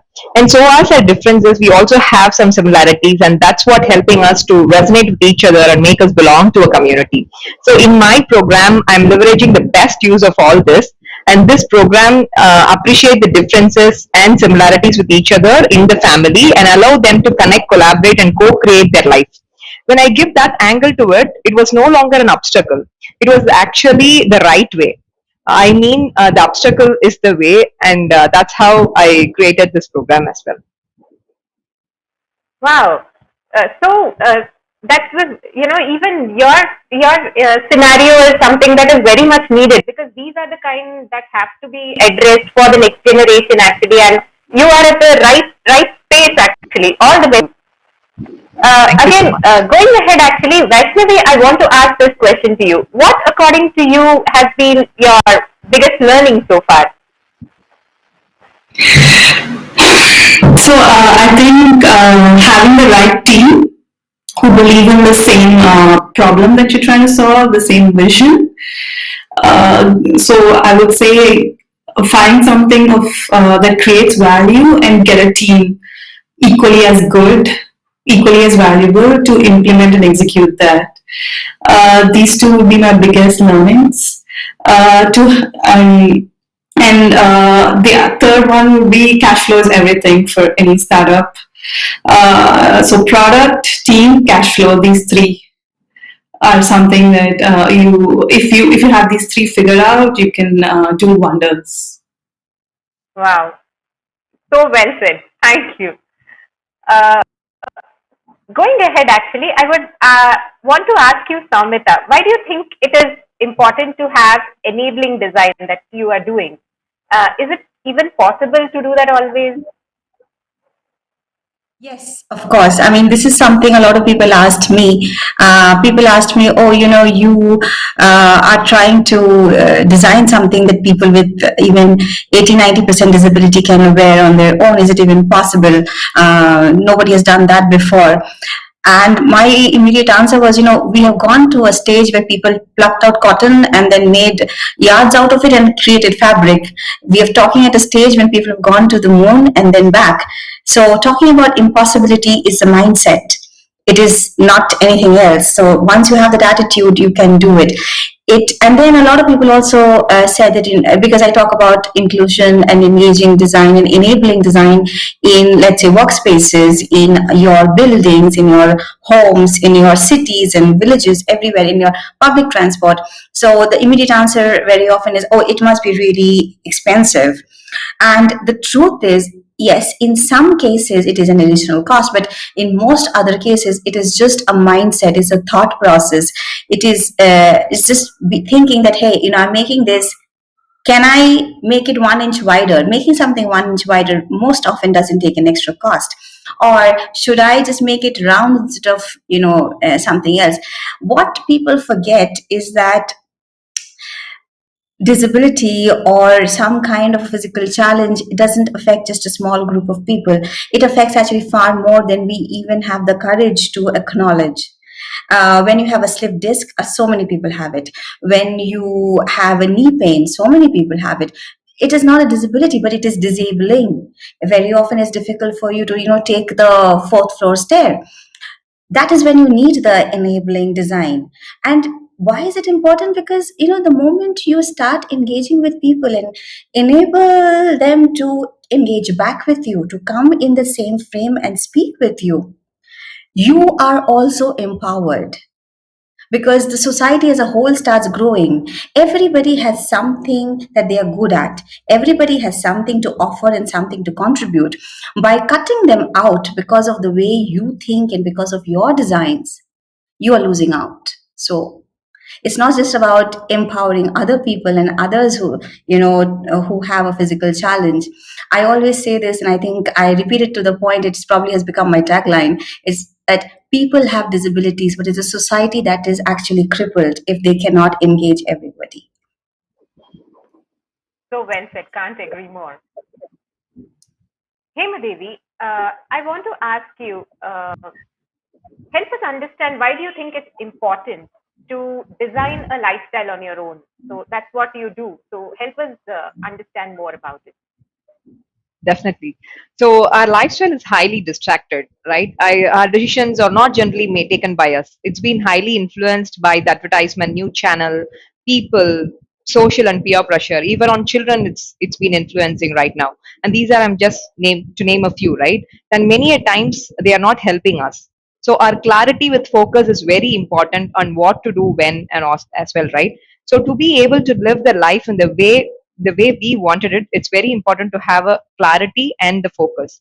So when we live the life by our design, this makes us mindful of our choices and design and our decisions, right? Because after all, our life is made by the decisions that we take in our life. So that's why I feel it's very important to live the life by design, and the design should be ours. So well said. Going ahead to our next question, I think this pandemic has been quite a spoiler to many companies, especially startups. When every company or every employee starts complaining about jobs lost, it is also to be understood that there is a company, a startup, or somebody on the other side as well, and that revenue is tough to come by for them as well. And because people, their consumers are all confused, they are scared, that attitude is there. But of course, entrepreneurs are not the ones to give up easily. At Gurujada, when business was not turning around as it should, we started another vertical. We started doing marketing services like lead generation, and I'm happy to share that it's working. The vertical is seeing good opportunities and traction. So, Sai, I want to ask you actually, how has the COVID phase been? Because you come from agri-tech, and it is you're working with farmers and all that, and when everybody is at home. So, how has this phase been for Bharat Agri? And was it needed for you to pivot, stay relevant? Yeah. Can you share about it? Yeah, so we had to pivot to stay relevant, and so I'll share our journey. So we started in 2017. 2017 to 2019, we took time to build a solution because no such solution, customized and personalized solution, actually existed in India for farming, and there was no past data availability. To build the predictive algorithms, we had to build lot of our own data to make that solution. So, and then in 2019 mid, we launched our application, and from 2019, then our user acquisition channel was hybrid. So, as everybody understands, like in rural India, like that was our thought also. In rural India, we cannot acquire all the users only digitally. We need to have a physical presence also. So, we had a network of dealers and retailers who used to onboard users for us for our paid subscription, and that had been our major revenue channel. And we were at our peak of growth in Feb 2020. Like we were having really good revenues, our business was growing, everything was like just perfect as we had anticipated. And 2000 and then in March, suddenly due to lockdown, the retailer and dealer channel had to stop. So obviously, like our revenue suddenly went down, and somehow we anticipated that we don't know when this channel is going to restart, and we took a very hard step to stop this hybrid model of user acquisition and go 100% digital. It was a very big step. All the stakeholders, nobody was confident whether this will work or not. But somehow we had to do it, and we made it work. And somehow we had to do it, and we made it work. And this has got us a digital pivot. Now our 100% user acquisition channel is online, and our users are not only coming online; they are also paying us online. Wow, that's great. This pivot is very much needed. That is that is the beauty of entrepreneurship. When something doesn't work, we have to pivot, and pivoting doesn't mean it actually failing or in any way. It is Correct. actually doing more for your business. So good that you are there and very much needed. So this question is for all of you. I think I would ask of you actually, what message would you like to give to all the budding entrepreneurs of this country? You can go first actually, Vaishnavi. Yes, so I would say there's no such thing as failure. Failure is when you give up. So find something that actually creates value and never, ever, ever give up. Wow, great message. Uh, can you go next, Hema Devi, please? Yeah, okay. What message would you like So, to give? yeah, I would say that when you have some idea, when you think that will help some people, work on that idea, work for them, allow it to evolve. It will take its own shape. So recently, I read a book called Desipreneur, which is a book written by Santosh Muruganandam. He's a founder of Kolapasi. He mentioned there like thinking of becoming an entrepreneur is hard and becoming one is easy. So it's really true. When you have some idea, start doing and become one. Great advice there. Uh, Sai, actually, can you share what advice you have uh, coming from an IIT with the technical background and going into agri-tech? You must have picked some lessons. Please share what you want to give your message to budding entrepreneurs of today. Yeah, I think don't restrict yourself to any field or any particular target market. If you are coming from a particular background, always look around. You will always find solutions, which you will always find problems which will inspire you, and for which the solution is actually needed. And it's not necessary you need to face that problem. If somebody else is facing that problem, but you are having that empathy, just go ahead and try to solve that problem. Wow, so well said. Somata, finally, I would want to hear from you what you want to talk about to the budding entrepreneurs of today. Sure. So, one thing is do something only if you're completely into it. Don't start off on something because you think it's an easy market or, there's a viability and this and that. If the idea is what you are completely passionate about, and of course, check it market viability. But the first thing is to check if you are passionate about the idea. Go ahead and do not forget to ask for help. That's at every stage you will face things, and there will be people who will have better answers than you do. So ask for help. Wow, so well said. Thank you so much. Uh, Before we go to the panel, open it for audience questions, I want to ask you all, what is your courage to create statement? Uh, can we go with you actually, Vaishnavi? What's your courage to create tagline? Yes, unstoppable, fearless, problem solver. Wow, great. So, uh, Hemadevi, actually, can you share your courage to create tagline? So it's live life by your design and grow together. Wow, thank you. Samata, would you like to share your courage to create tagline, please? Have the courage to create something that you believe in and keep persevering.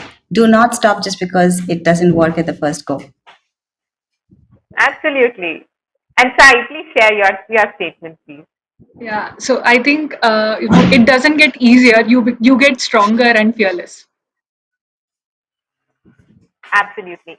My courage to create statement is I have the courage to create an IT business from a tier 3 city and be a technology consultant for many edupreneurs across the world.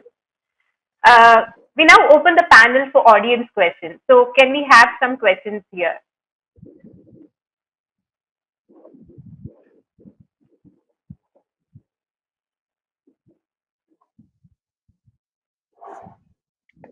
Okay. Uh, I see a few questions coming actually. So I will take this time to ask you, Sai. So how do you think actually? What do you have? What are your plans for future, or where do you see your company going from here? Actually, what's the next step? So we see that Indian farmer market is very big, and there are a lot of solutions which we are trying to build on top of what platform which we have. So we provide a highly personalized advisory, which makes sure that the productivity of the farmland is we make sure it increases, and also cost of production we try to optimize it. We analyze soil, water, weather, and economic parameters for the farmer to give this advisory. And we have built a very trusted network where users trust us for the advisory which we are giving them. Now, on top of that, we will be building more marketplace solutions, like where users can also avail loans and insurance from our partner network. They can sell their highly valuable produce to our partner network, so that they will also be. We want to get into financial inclusion as well as connecting the value chain, and that's where we see ourselves going forward. Currently, we are working with more than 7 lakh farmers in India, and we are only present in two states, Maharashtra and Madhya Pradesh. We have a lot of market which we need to tap in, and some of the things which we are very proud of, that we work very vernacular. Every solution which goes to the user is vernacular, and the next thing which we'll be doing is going to more states with that vernacular approach, and then building more inclusive solutions for the farmers. Wow, great plans. All the best to you. Vaishnavi, please share where do you see your company 4 5 years from now? What is it that you want to do with technology and with the kind of challenges that you're solving? Yes, the number one goal of our company is to eradicate tuberculosis from India by actively finding cases and stopping infection and getting them care as soon as possible. And the second priority would be to extending our product basis to other diseases like asthma, COPD, and COVID too. These two are what we're primarily focusing on right now. Wow, all the best to you. Samit, I want to take a moment to ask you what are your plans for your future? Where do you want to see your company? Where you want to take it actually? Well, thanks for making me think about it. So we started with inclusive clothes, which is more or less the outerwear. And by the end of this year, fingers crossed, we are launching the innerwear, which is also adaptive, and it solves a larger range of problems. Slowly, I would like to take the company to a place where a lot of other inclusive products or the product base is increasing. At the same time, build the team such which where we sort of we live what we speak, so we become an inclusive space and people can happily come in and enjoy themselves at our spaces. So I actually think that the office should be a space where other people can also come and start engaging and discussing about inclusion, about life in general being different, and then how can we be same again with all our differences. Yeah, sky is the limit. All the best to you. And finally, I would ask you, Hemadevi, actually, what is your perspective? What is your hope for your company going ahead? What are your plans? So with Walk the Talk Camp, that is one program that I'm conducting. So with that, I have a vision of every home should have a family routine that make everyone in the family to be happy, healthy, and successful. So that was the vision with that program I have. All the best to you. We hope you get all the success. So, Thank you. if I have to summarize this, bold, visionary, inspirational, committed, is the attributes that I would think of all the panelists that are there today. Thank you so much for joining us today, and we wish you all the best, all the success in all your aspirations. All the best. Thank you. So much.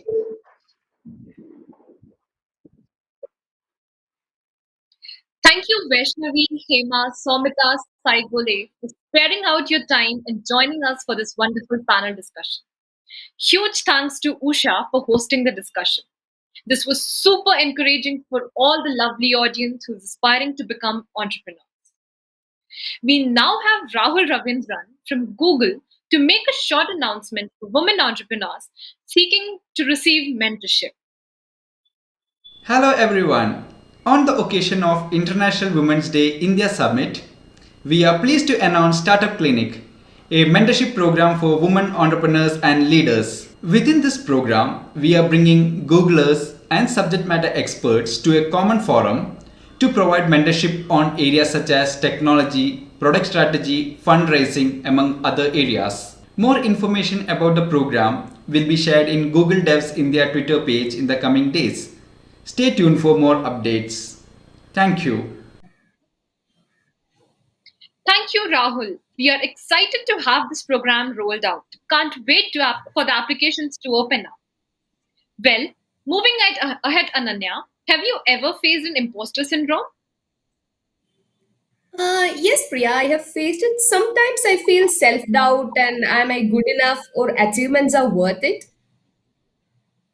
True. Just like Ananya, there might be so many of us present here who have faced the same situation. I'm sure we are still pumped up and ready for the last session of the day, as it is like having a rich protein meal after a heavy workout. So now, here we have Kathita Goyal, Senior Product Technology Manager at Google, who will be enlightening us about taking the ownership of our expertise. Over to you, Kathita.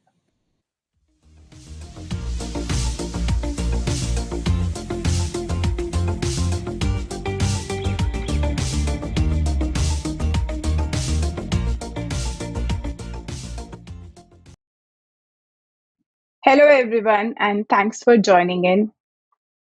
Let's imagine for a minute that we are all in an actual, physical, non virtual IWD summit, and you are presented with this badge.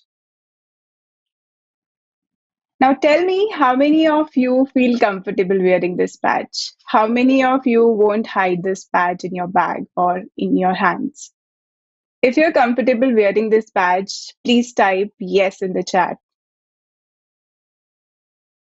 I can see some of you are comfortable wearing this badge, and kudos to that.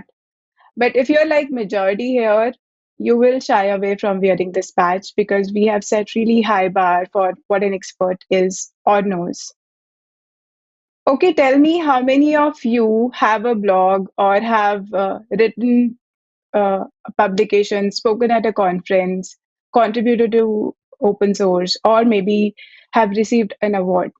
If you have done any of these, please type yes in the chat. I know this room is full of talented folks, but for some reason, we are shying away from sharing our voices. And this is what my goal with today's talk is to make you feel comfortable wearing this badge and take ownership of your expertise. Before diving into the talk, I would love to know more about you. So please introduce yourself in the chat by sharing what you do, where are you joining us from, and an emoji that describes your mood right now. Just a small note, we are going to do some exercises during the talk, so please keep a sheet of paper and pen around you so that you don't move around. And even though it's a virtual conference, we have some goodies to be won. Little introduction about me. I am Kathita. I am working as a senior product technology manager at Google. I have been working with Google for last 5 years.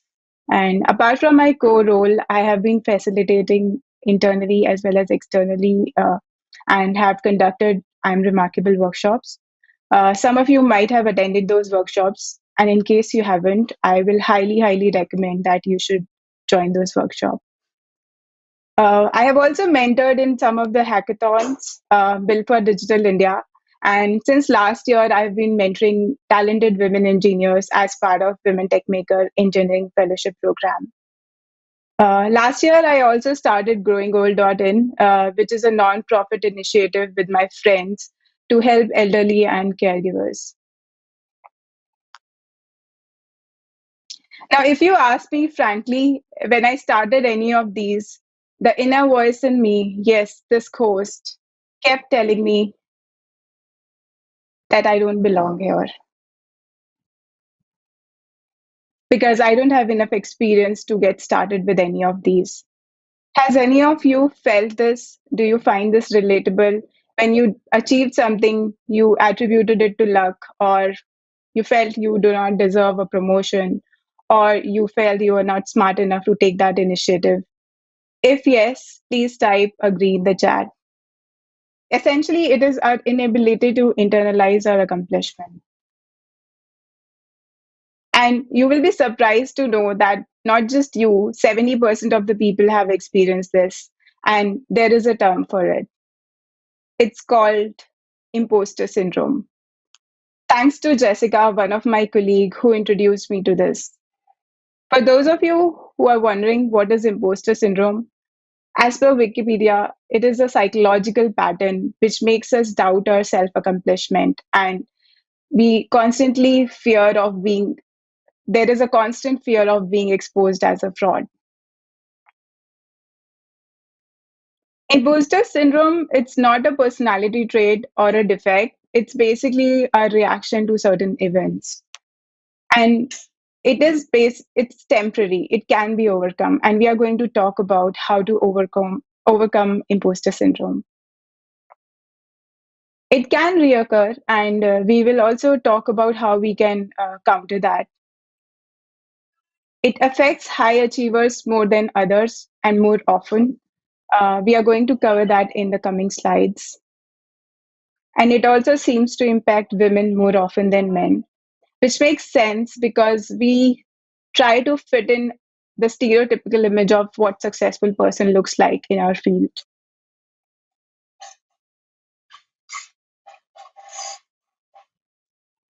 And you'll be surprised to know that extremely successful people have always held this constant fear of self doubt and being found out as a fraud. People like Maya Angelou, who is a Pulitzer Award winner, Kate Winslet, and even sports champion like Darren Lockyer. So it's not just us. Extremely successful people have also gone through this feeling where they felt they were going to be found out as a fraud. Dr. Valerie Young, who is an expert of imposter syndrome, has talked about 5 types of imposter syndrome in her book, The Secret Thoughts of Successful Women. It could be perfectionist. These are the people who have really high expectation of themselves, and they feel like even small mistakes make them feel like they have failed. Second is supermen, superwomen. These are the people who put in long hours. They don't take a day off, and they think that they must succeed in all aspects of their life to prove themselves, regardless of what impact it has in their mental, physical, and emotional health. Then comes natural genius. These are the people for whom things come very easy, and if they're not able to pick up something in the first try, they feel they have failed. Soloists are the people who don't like to ask for help, and if they do, they feel like it's a failure. They have failed. How can they ask for help? And last but not the least, are expert. These are the people who keep taking training, who keep taking training and certifications because they never feel they know enough to be called an expert. Now, I'm sure you must be thinking that you are belonging to one of these because we all have felt that imposter syndrome. And sometimes not even one, we feel that we belong to more than one of these subgroups.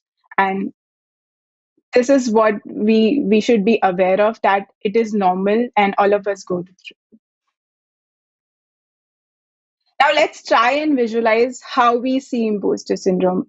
A lot of times, what we think is like this, where we think other knows what we already know, plus a lot more.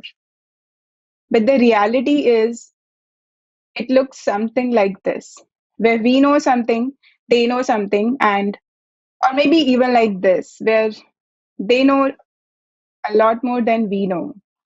But still, they don't know everything that we know. All of us have a different background. All of us had different success and failure experiences. So we are unique in our own self.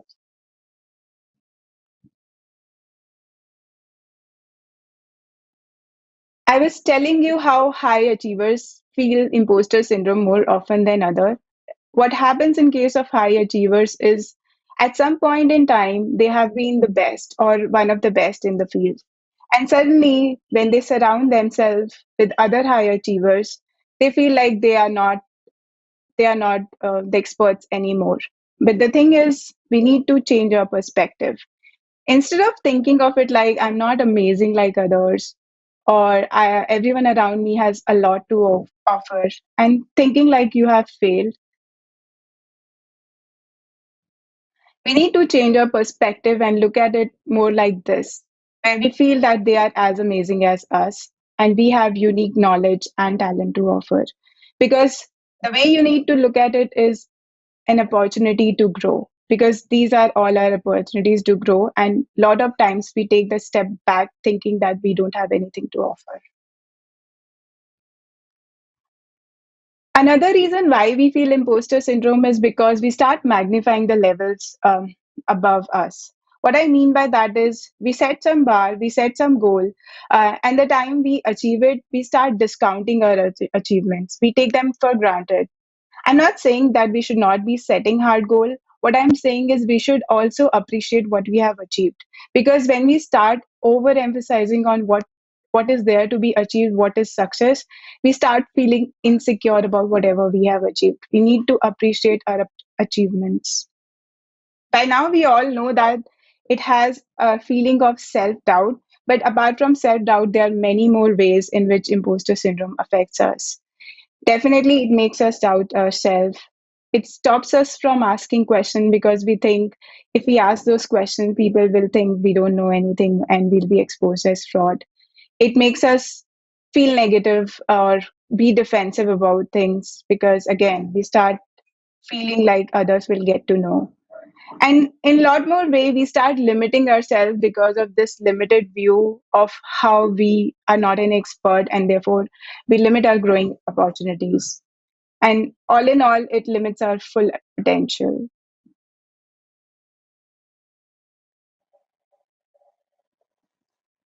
We talked about imposter syndrome, how it affects us. Now I'm going to share with you my imposter syndrome.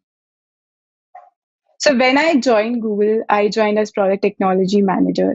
I had no prior experience as product manager, but I made sure I studied enough about product management and knew a lot about software lifecycle, had built products which were both in desktop and web domain back then.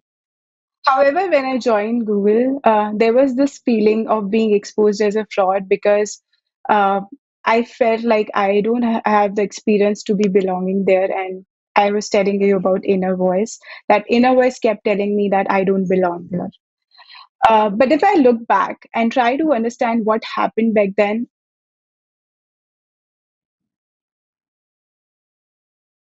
I had these stereotypes, the stereotypes about what a typical product technology manager looks like. That was increasing my feeling of imposter and not belonging to the role. Because for me, a real product manager, product technology manager is somebody who is an extrovert, who has a full time MBA, who's worked in a startup or has his or her own startup and has been coding. I didn't have any of these. And so I thought, like, maybe it's this role is not for me. I don't belong here. But eventually, the truth was that a product technology manager is somebody who solves user problem. And I had been doing that, looking at business value, which I got to know when I did my MBA. And there were other things as well, but they were not big blockers. I could work on it and I did work on it. You may have similar stereotypes. Maybe as a software engineer, you feel like a real software engineer is somebody who is self-taught, who joins hackathon, who give presentation to bigger audience, and who is conducting the meetings seamlessly, and maybe running a YouTube channel. But the truth is this: a real software engineer is somebody who is engineering software. And these feelings keep coming and going for different reasons. Like you could be part of a group or community or a company where you feel like you don't belong there because maybe you think you're too soft spoken or too conservative or too emotional. But believe me, these perspectives are important. At Google, these perspectives are required because we want to build product which adds on to these perspectives. We want to build products with different perspectives. And everyone is unique, and we should appreciate the fact and encourage that. We talked about imposter syndrome, how it makes us feel. Now, how can we overcome this? Now, to overcome this, first of all, I would like to tell you that companies have hiring process and it is not tolerant of false positives. So let's stop thinking that we are such a good liar that we can fool them. You are hired and you are hired for the right reasons. So, to ease your imposter syndrome, what you can do is first step, start acknowledging it. Talk about it because you're not alone in this. Like we saw, and there has been research done that says that 70% of us feel it at some point in time. So let's acknowledge it and be feel secure about our insecurities. Let's know our strength and weaknesses because we want that clarity on those so that we feel confident about our strengths and we are able to overcome our weaknesses. Now, to overcome your weaknesses, you need to figure out who are the experts in those fields so that you can take advice from them and overcome those weaknesses. Second thing you should be doing is asking for feedback. Feedback is definitely a blessing. And I can say that it also helps us come out of our own cocoon because a lot of times we don't acknowledge our strengths because we are such a big critique about ourselves and we start magnifying our weaknesses. So the feedback gives us that clarity on strength. I mean, just to give an example, if you had been running meetings perfectly well and you had this doubt, oh, I'm doing something wrong, and second day somebody tells you you have been doing it great, it definitely gives you confidence. And then you know this is not the area that you need to work on because you're already great at it. If it is negative or there is an area of improvement, let's go with it with a learning mindset where we want to get over it and work on it. And if you think it's not trending anywhere, just keep doing your best. Another thing that you should not be doing is not compare yourself to others. Like a lot of time we do that, but we all know that all of us have a different journey and all of us are coming from different backgrounds. So whenever you start comparing yourself to others, catch that moment and stop doing that. Couple of other things that you can do to combat the imposter syndrome is this one where you can help yourself the way you help others. A lot of time I have felt that maybe something that I've overcome in past, and if one of my friend is going through the same, I'm kind to them and I give them advice in a very uh, kind way where I'm trying to help them overcome it. But if I look back, when I faced the same problem, I was very critical to myself. So it's very important for us to realize that we should behave with ourselves the way we help others. Because, like I was saying, like a lot of times we are very critical about ourselves. So stop being that critical and help yourself the way you help others. We should definitely not hesitate in asking questions, thinking that it will make us look like a fraud. Because if we stop asking those questions, we'll stop learning and growing. So instead of thinking maybe it's just me who doesn't know this, and if I ask this, I'll look like a fool, you should definitely go ahead and ask what X is or what Y is, because maybe you already are aware of it and it's just another term of the same thing. And even if not, you're learning about something and you are hiding your insecurities. One more thing you should definitely do to overcome this is challenge your limiting belief. In my case, I felt it's uh, I am an I'm an introvert. Maybe I cannot do this role. But when I started challenging this belief, only then I realized that it's not necessarily true that only extroverts can do it. Introvert can also do it.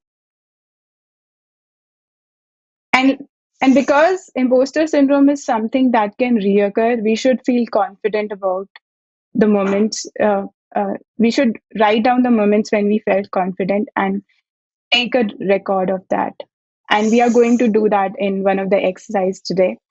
And if you have not attended I am Remarkable workshop, I will highly recommend you to join one of the workshop that's happening in your time zone. A lot of them are happening. And my last advice to you is do not get caught up in potential failure, thinking, what if I fail? What if somebody else is doing a better job? At least do it, start doing it, and take that decision later on. Don't overthink, don't get caught up in the potential failure. Now we'll move to an activity where we are going to write about our accomplishment. I will say let's start with 10 accomplishment and at least 10 accomplishment or more of them in your personal and professional life. Let's start writing them and we will have 2 minutes to write this. Let's start the timer now.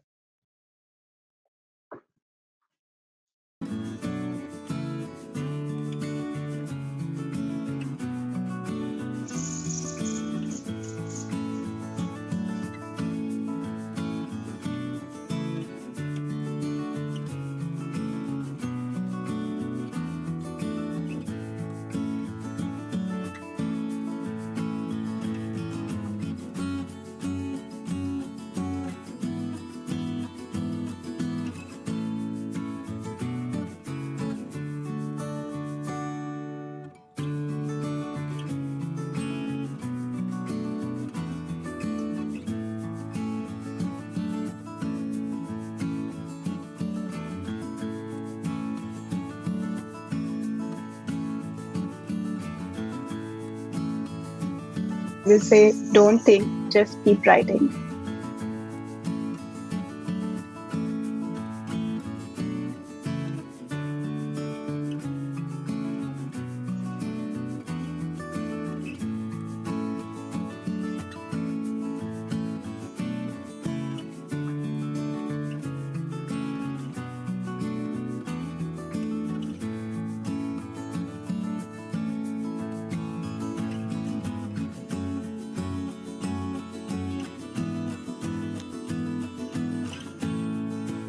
Thirty more seconds to go.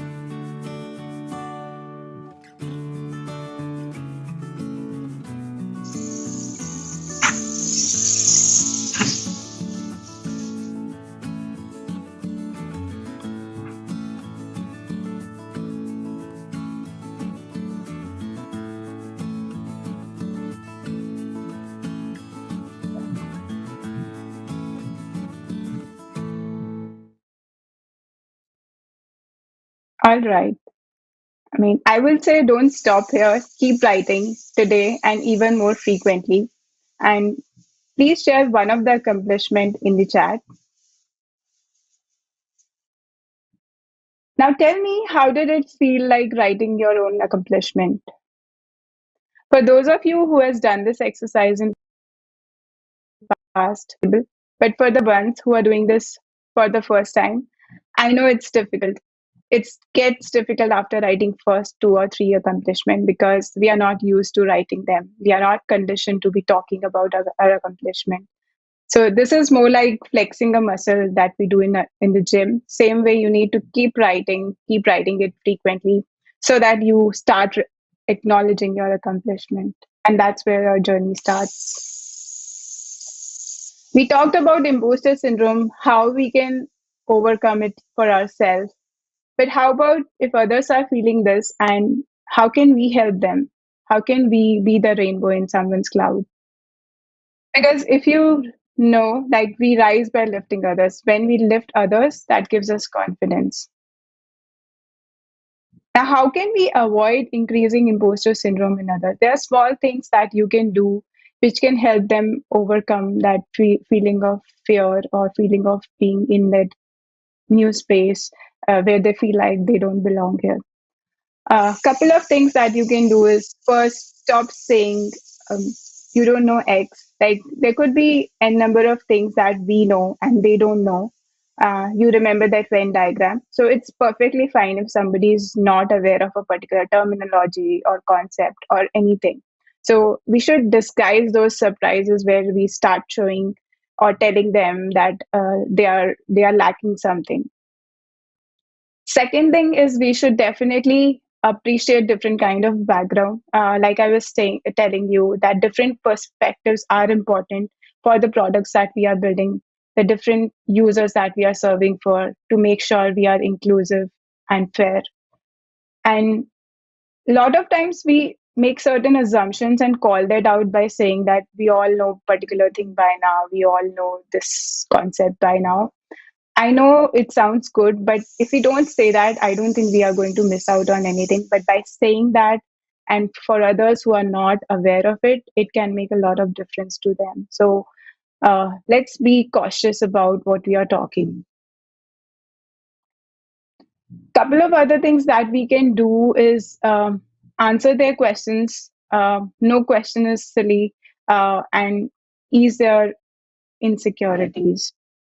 Second thing we can definitely do is if you're present in a meeting and you think there is something that is mentioned, maybe it's an acronym that you're not aware of, talk about it, voice your doubts, voice your questions, because, uh, like I said, a lot of other people in the room might also be feeling the same and they might not be voicing those questions. So if you voice that question, that makes them feel comfortable thinking that there are others in the room that are also not aware of it.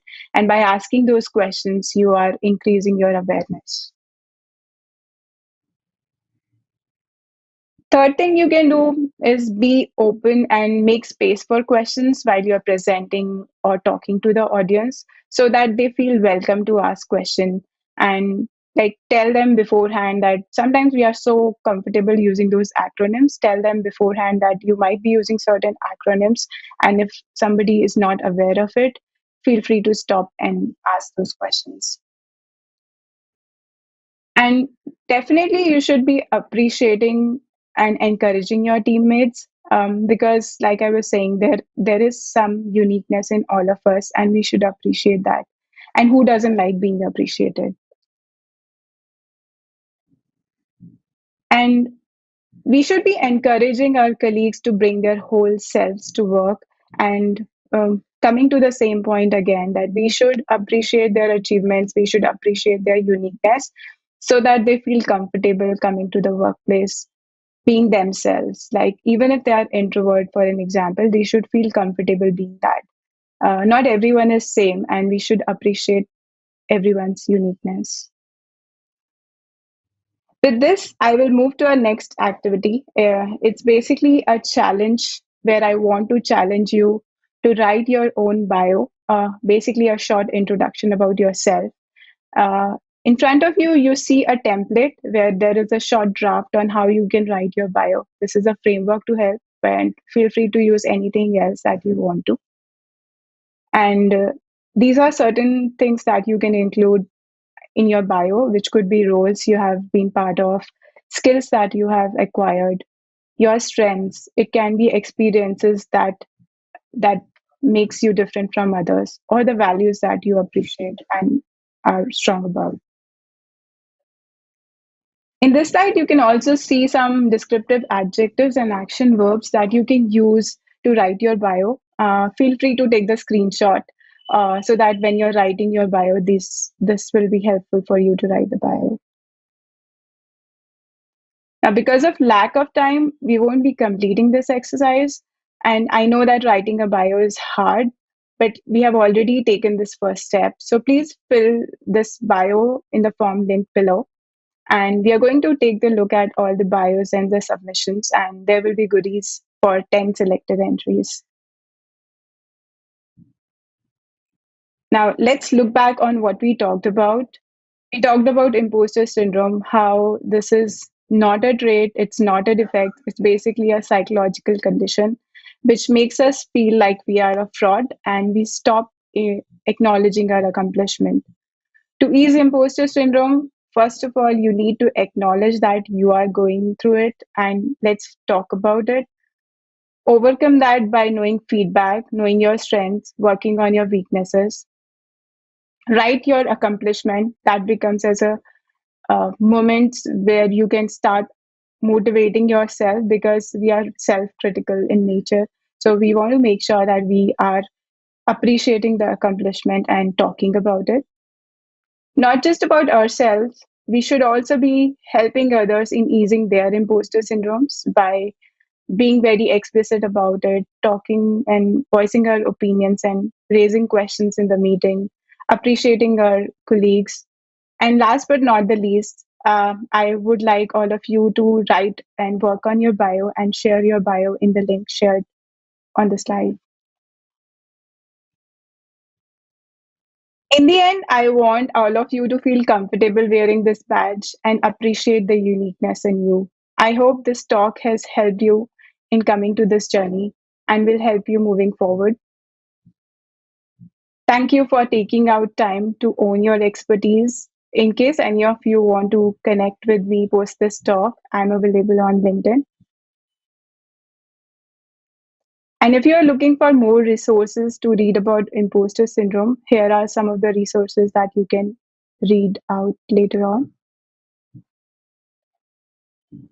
Thank you once again for joining the talk. Hope you all have a good day. Take care.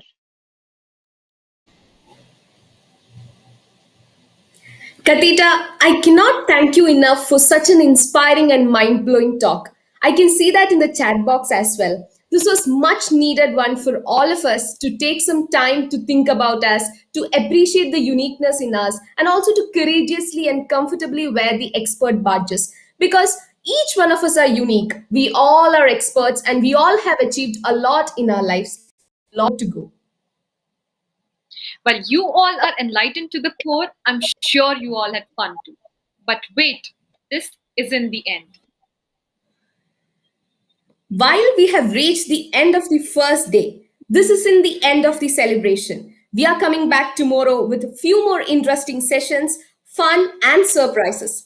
Heartfelt thanks to each and everyone who joined us today. We are super delighted with your presence on the first day of IWD India Summit 2021. We have reserved more fun and interesting sessions for you all tomorrow, so don't forget to tune in. A good event never ends. They take only a pause and keep us waiting for the next. While we are concluding the first celebration, do not forget to share over the social media.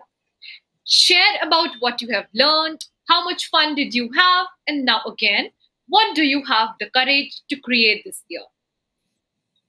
Yes, use the hashtags IWD India 2021 and hashtag Courage to Create. And do not forget to tag us on Twitter at WTM India and on Instagram GDG India. With this, I am Ananya signing off. And I'm Priya signing off. See you all tomorrow. Bye bye.